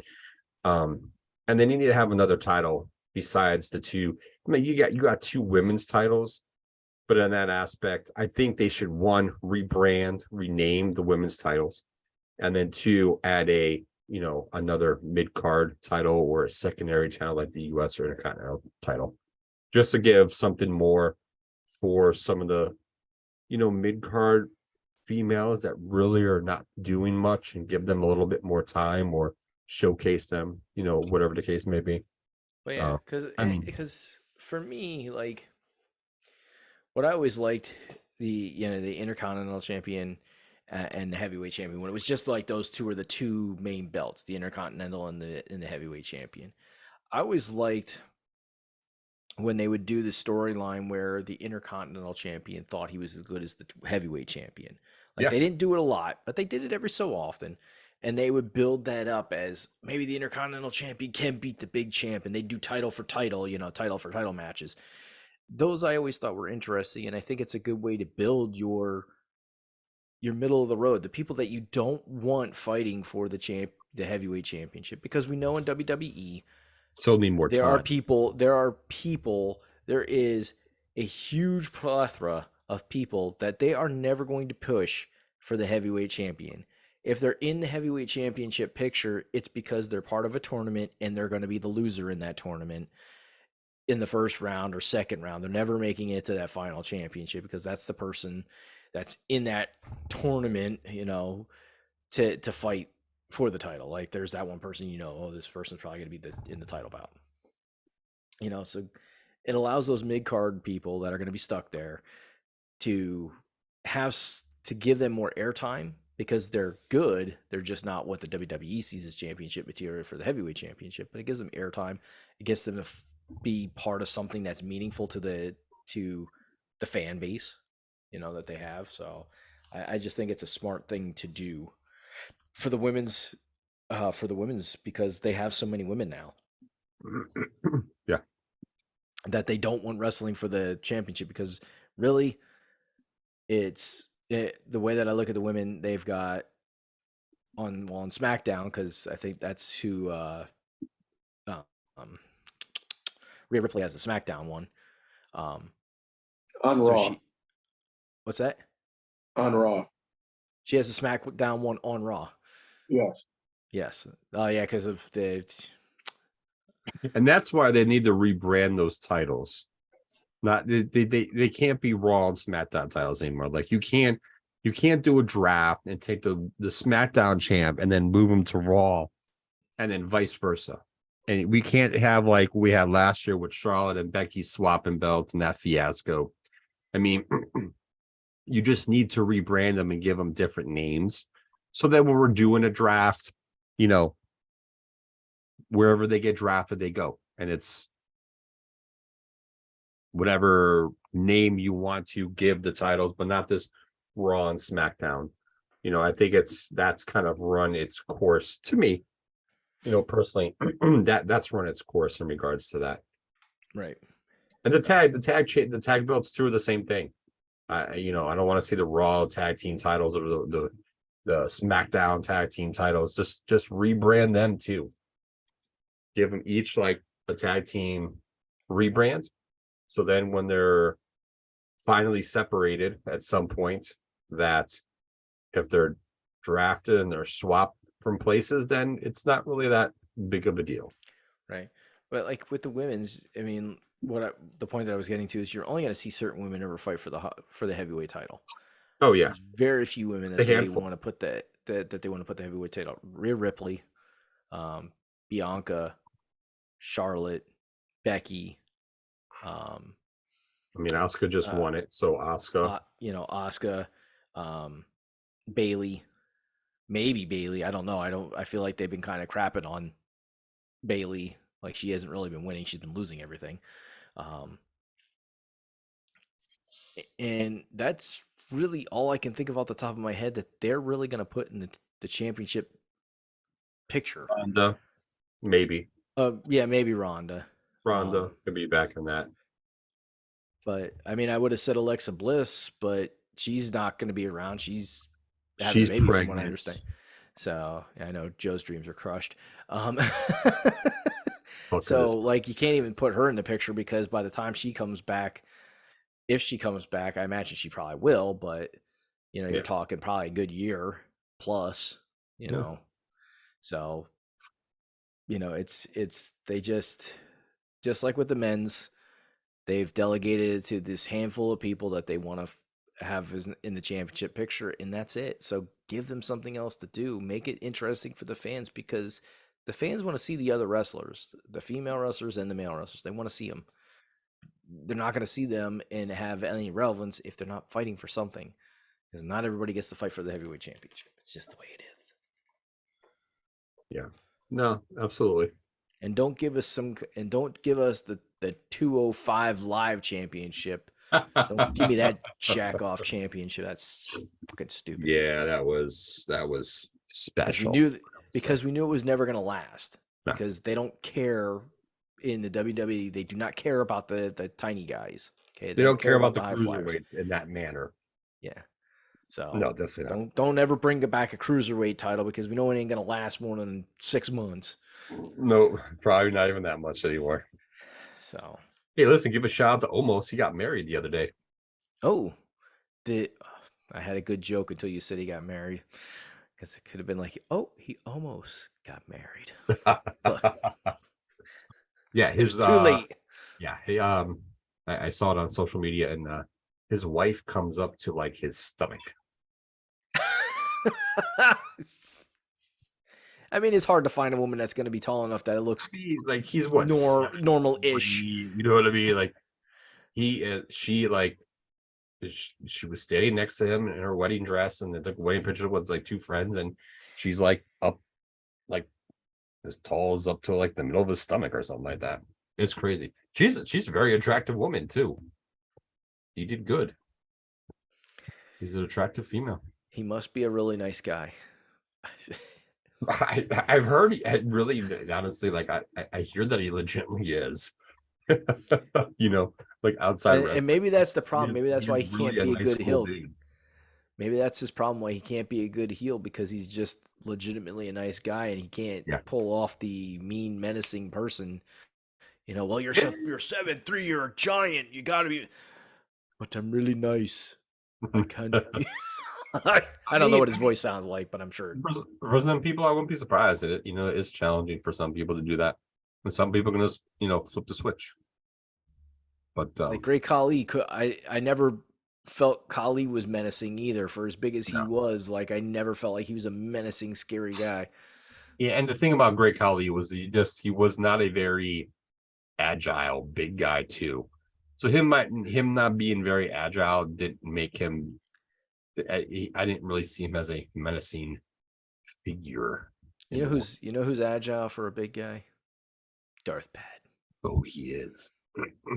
I've seen him fly off the down all the time. All the time. He's got some pole moves that you guys would all fall in love with. Just flat on my face every time I get a chance. Just like oh, I think I'll take. No, time to fall. Oh, he's got the reach and rip.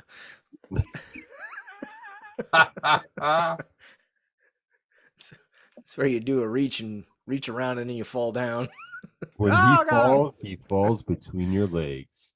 Oh, time. Oh, damn it! You're probably the kind of person who wouldn't. I forgot. I'm not gonna go through that whole shit. It's funny. Every once in a while, that movie clip comes up. Full Metal Jacket.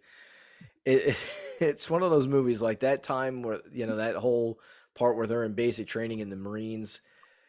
That is like one of the best military just portions. That portion is just one of the best portions in a military movie. Like it's just ultra, in my personal opinion, it seems like very ultra realistic in that sense. Because talking to my dad who was in the military, he said yes, drill sergeants at that time could talk to you like that. Yes, I could. Like, and they were very abusive, but it prepared you for if you were going to go into war for, you know, the horrors that you would probably face to what, as much as they could, because they're And not going to kill people in front of you and be like, this is what you're going to experience. yeah, and I mean, at the time that movie takes place and the war that's going on, that was not a very pleasant war to be in. No matter what military branch you were in that went over to Vietnam, yeah, that's you definitely didn't have any grand time at all. Yeah. That is for sure. But that's war is not fun. Nope. And it, It is funny. I was playing Call of Duty no. a couple weeks ago, and there was one of the game that's called when the game was called like there's like ground war and invasion, whatever. They're very similar, little different aspects. So I was playing ground war instead of the normal 6-on-6 multiplayer. And the team I was on just weren't doing very well.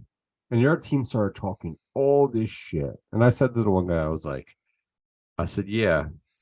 So you're pretty fucking good with a sniper in a video game. Let's see how good of a sniper you would be in real life. Because I guarantee you that 95% of you in this fucking chat haven't shot a gun, don't know how to fucking shoot a gun, or never held one before. So you talk a lot of shit, but in real life, you're probably pissing your shit in your pants right now. And I had some of them were talk shit, and one guy was like, "Yep, I'm gonna admit it right now. I probably fucking would." Nice. It's funny.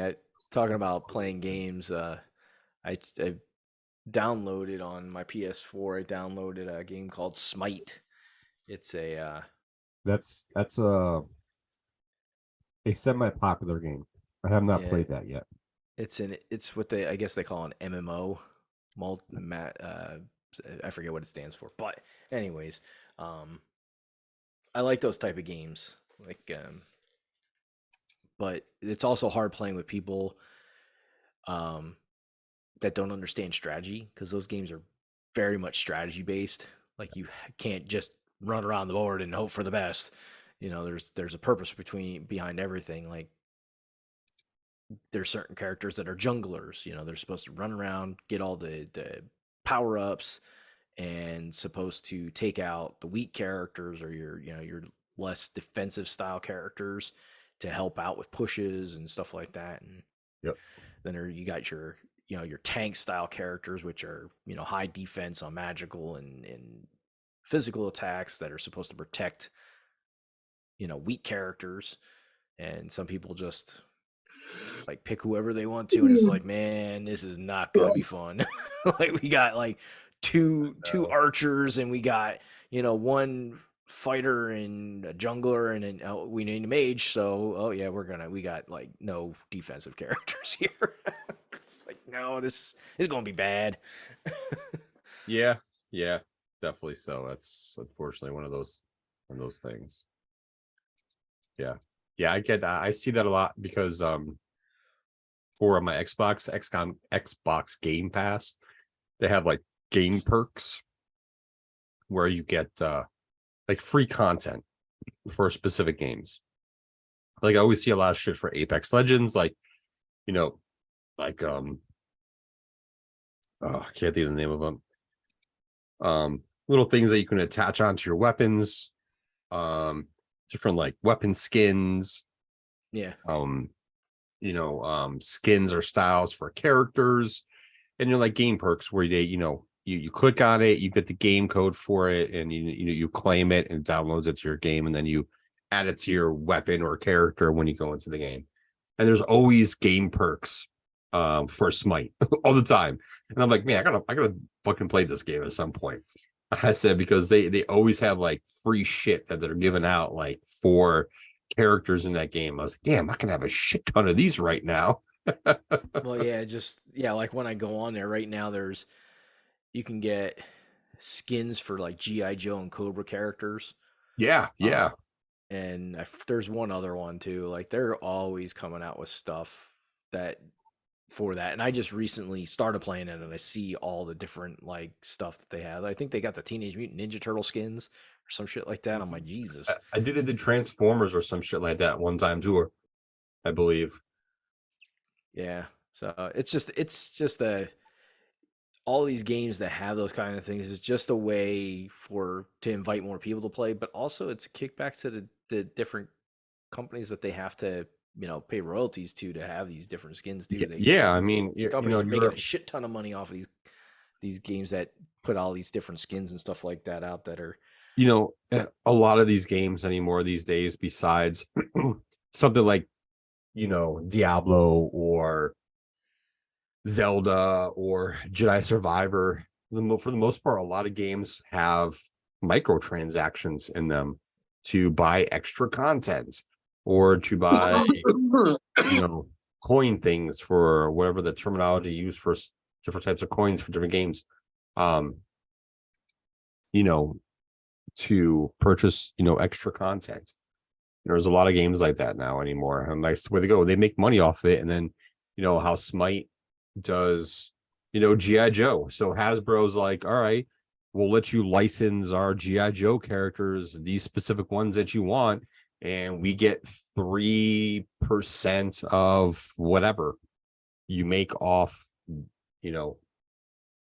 selling these characters as extra content or whatever the case may be. Well, yeah, and freaking And believe me, they make Fortnite millions off that shit. Yeah, Fortnite's done it the best, I would have to say. I mean, they're so smart about it. Like it's crazy. They have so many different things between like anime and all Marvel, DC. That's the big one that I've been seeing lately, is a lot of the anime stuff coming through. Oh yeah, like I saw Attack on Titan. Yep, was the newest one with that, and you can use, like, if you get you can find it now in the game, is like their gear that you can use, and you can freaking grapple to this tree and then over here, and you can grapple through the freaking game. I'm like, that's nuts. Like, and they have Spider-Man web slingers that does the same thing. I'm just like, the anime's been big crazy. With Attack on Titan, Naruto was huge. Recently, Dragon Ball Z again, or Dragon Ball Super.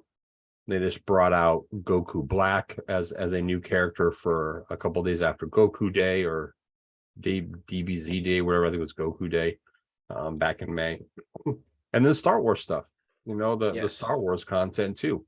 They brought new Star Wars characters out, and they had a whole like battle pass thing, where you had to do all these quests to get like level up. And when you leveled up, you get different like stormtrooper skins, and then once you get to the end, you got Darth Maul if you completed it. So they do very well. The only thing I don't like about it is sometimes, like, they brought the lightsaber back.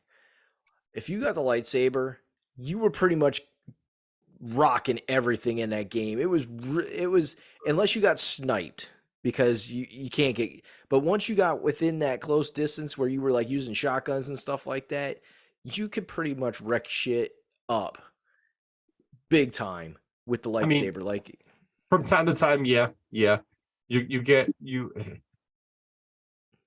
I would say 60-40 yes, or maybe 70-30 yes. It is a little challenging because they do have some shotguns that have a spray pattern that can bypass some of the lightsaber blocks.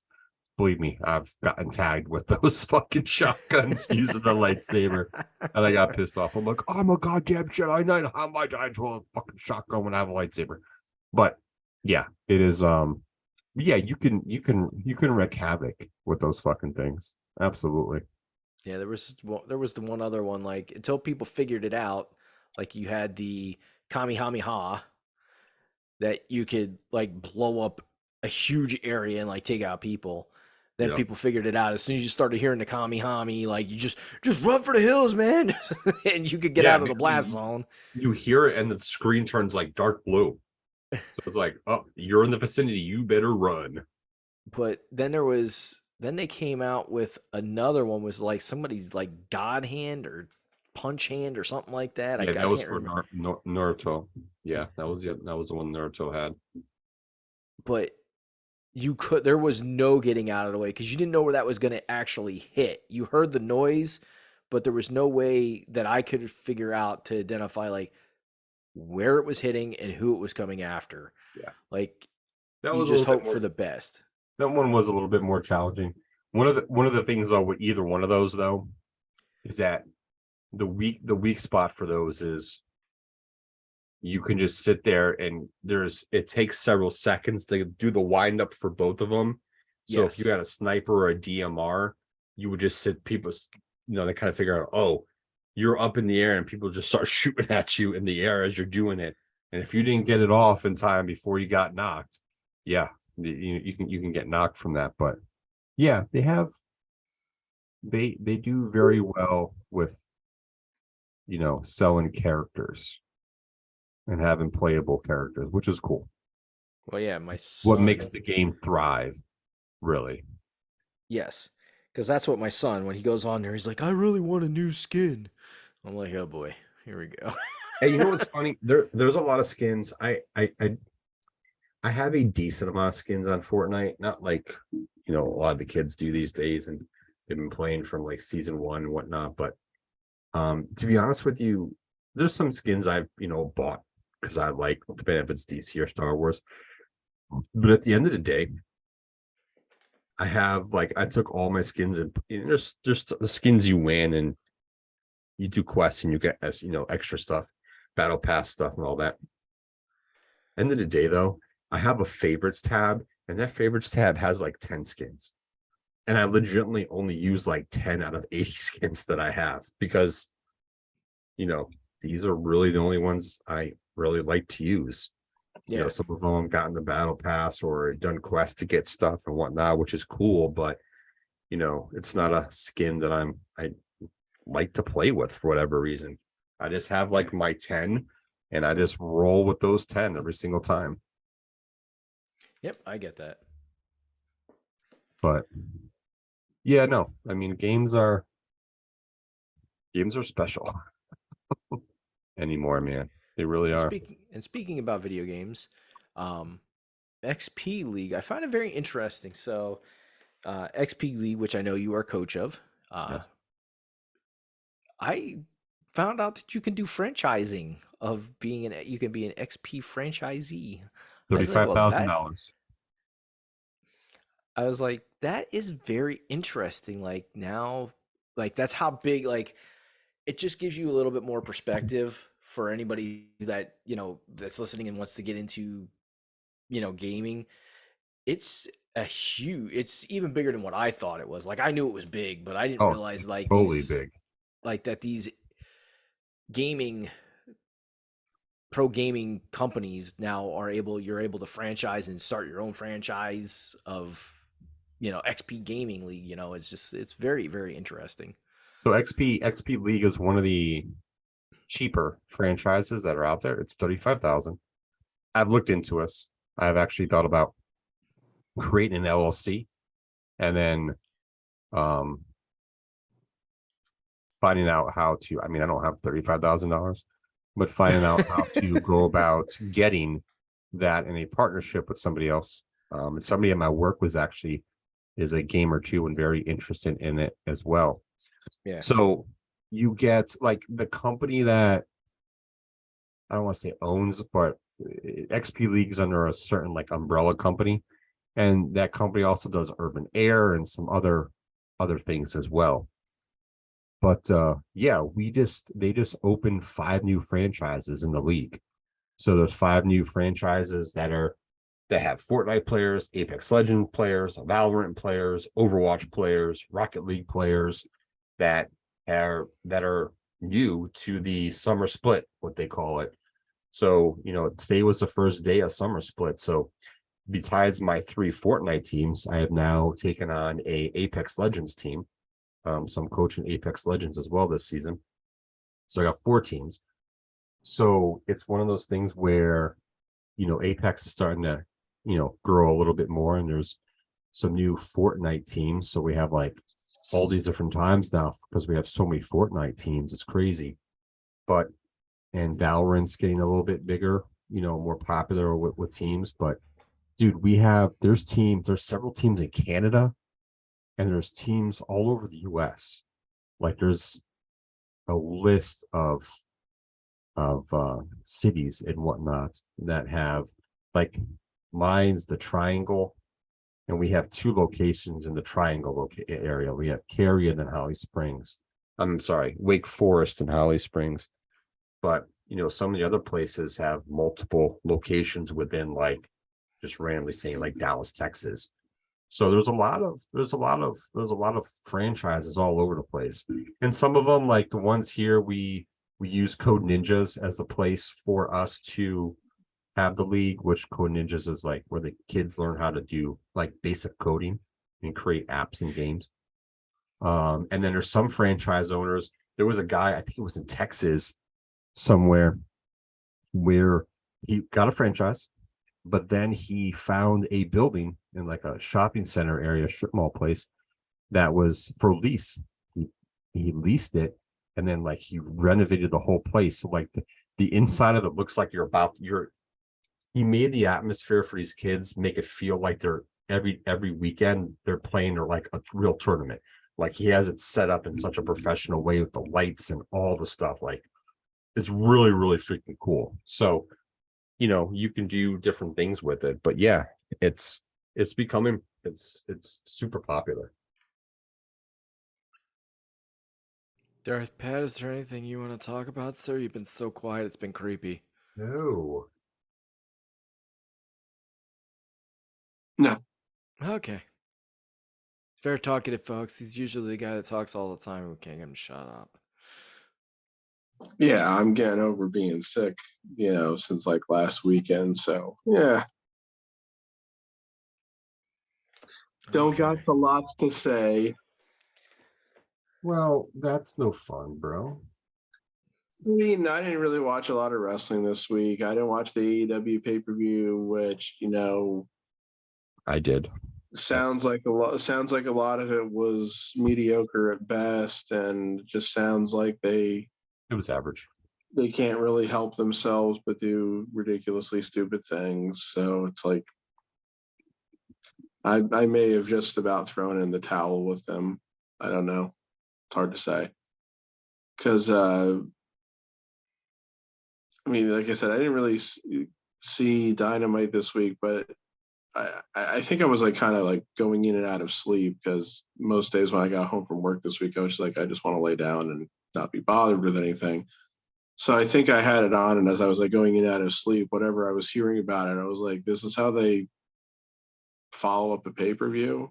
It seemed like there was like a lot of just like ridiculousness to it and everything. I mean, I heard Tony Khan officially announce that AJ's favorite wrestler is coming back, which I was wondering if they were gonna actually announce that or not. And I think they needed to, because I think this, from what I had read on a couple different like ticket websites, that when it was officially announced it was going to United Center, like they sold tickets, but it wasn't anything like substantial.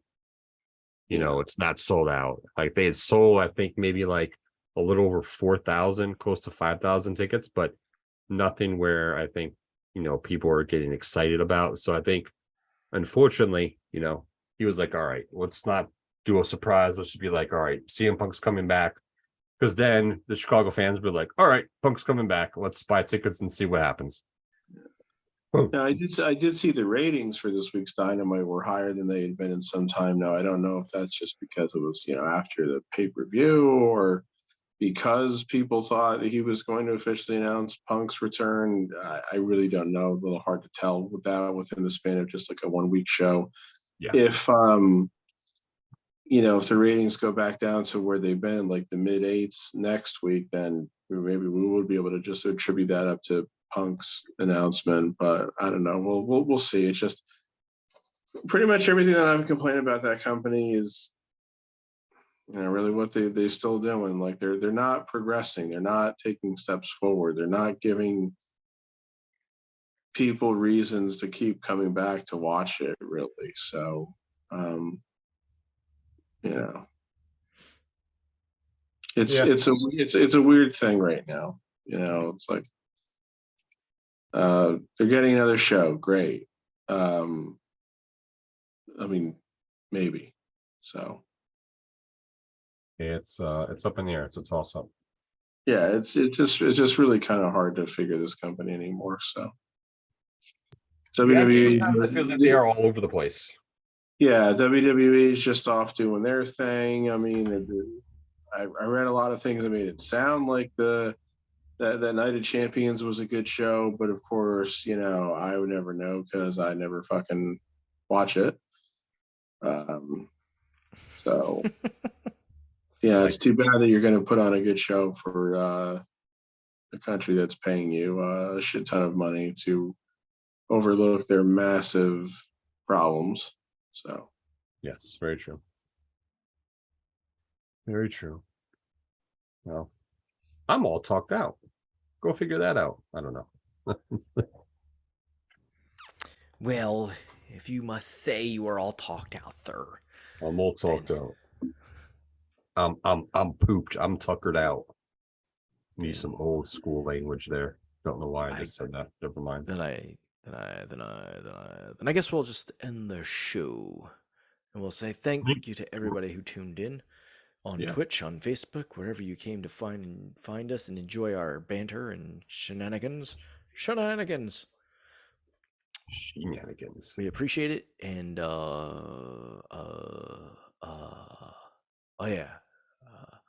we hope you finished with us.